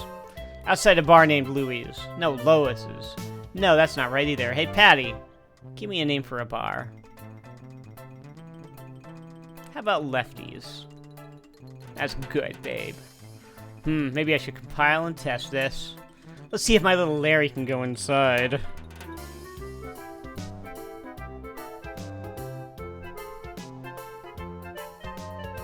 And so, again, it ends with the characters in the game showing up at Sierra and being given a job to make adventure games for them.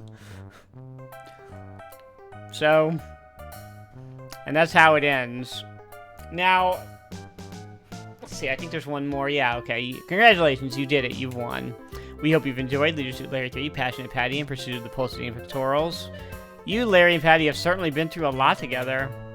You did a great job, but you did miss a little something. For instance, you shouldn't have shortchanged yourself while straddling that log. That's the only thing I missed on the points. That was worth 150 points. That would have been a perfect score. So that is Leisure Suit Larry 3. And at the time, you know, Al Lowe intended to just wrap it up. He was like, okay, well, I made 3. Everything's a trilogy, right? You know, there's never going to be another one. I'll just put a nice bow on this and it'll be a happy ending. And that's what he did with this. And, of course, here, let's mute that. Of course, that's not how it all works. You know, they decided, well, we're just gonna keep making sequels to everything because that's what happens when something's successful, and that led him to go, well, what the hell am I gonna do for Larry 4? Then I've painted myself into a corner with this ending, but that's a story for another day. We will get to that when we get to not Leisure Suit Larry 4, but Leisure Suit Larry 5. Because that's where things went. So, yep. I hope you enjoyed that. That, I think, is probably, of the Larry trilogy, the first 3 games, I think that's probably overall the best one. They made this game at the height of the SCI era for that engine. As some of you pointed out, the backgrounds and the scenes and everything look really great. They really were able to accomplish a lot with their dithering techniques with that 16-color graphical engine. It had certainly the best soundtrack of the series so far, and I think possibly of the whole series. And you know, that awesome Roland MT32 soundtrack. And it's just there was a lot of puzzles in there that make good sense. They give you a lot of freedom to explore right away, and you know, most things, with a few little exceptions, some of the annoying, weird kind of like moon logic puzzles. This is a pretty fair game, I think. So, yeah, that's Larry 3. Now, let's see. What's next? So I said last week, hey, I'm going to do Manhunter 2 this week. And I'm going to say again this week, I'm going to do Manhunter 2 next week. It might, maybe I'll just be like, oh, no, I'm going to put it off for as long as possible because I don't really like that game. But, we will see. Maybe Manhunter 2. Maybe Manhunter 2 next week. But other than that, the next ones will be the Colonel's Bequest, and then I'll move on to Quest for Glory, and that takes us to the end of 1989, the end of the 80s. We're almost to the end of the 1980s with the Sierra games. So, yeah. And then we get to a few very early 90s games, the end of the SCI engine, and then on to all those point-and-click VGA games. You found me in Astral Chain and sent a picture. Yeah, I saw that, Joshua. I saw that on Twitter earlier. Thank you. I did see that. Was that a Sierra reference? Was that actually a Sierra? Because it's a photo of a character in Astral Chain saying, "Sorry, I just get so passionate thinking about Sierra. You know, I calm down now. I'm calmed down now." Was he talking about Sierra games in the context of that game? That is kind of funny. Okay, so that's it. That is it for this week. I'm planning on Manhunter 2, but who knows? Maybe I'll just do Colonel's Bequest. It's a singer named Sierra in the game. Okay, well, you know, we can just pretend. Next week will be either Manhunter 2 or it'll be Colonel's Bequest. Manhunter 2, I just gotta get through. Anyway, thanks for watching. I hope you enjoyed this. Of course, you can watch this whole series here on Twitch, Saturdays at 3:30 p.m. Pacific time, or on YouTube. I upload these videos to YouTube the Saturday following the original recording on Twitch, so wherever you watch them. It helps me, and I appreciate all the support. You can, of course, show your support by continuing to watch these videos and by following my channels. And commenting. I always check. These don't get a lot of YouTube comments. I have a pretty good little community here on Twitch that watches these live, which I appreciate. I would love to see more YouTube comments. I always check every week to see what few comments my videos get there. But if you're enjoying them, hey, please let me know. And you can also support me with you can cheer me on Twitch with bits, and there are some links to tip jars down here on below the video. I have a Stream Elements tip jar and a Patreon, so if you like what I'm doing, kick me a few bucks. It helps. But beyond that, that is going to be it. Thanks for watching. I hope you enjoyed Leisure Suit Larry 3, and I will see you next Saturday. Thank you, and good night.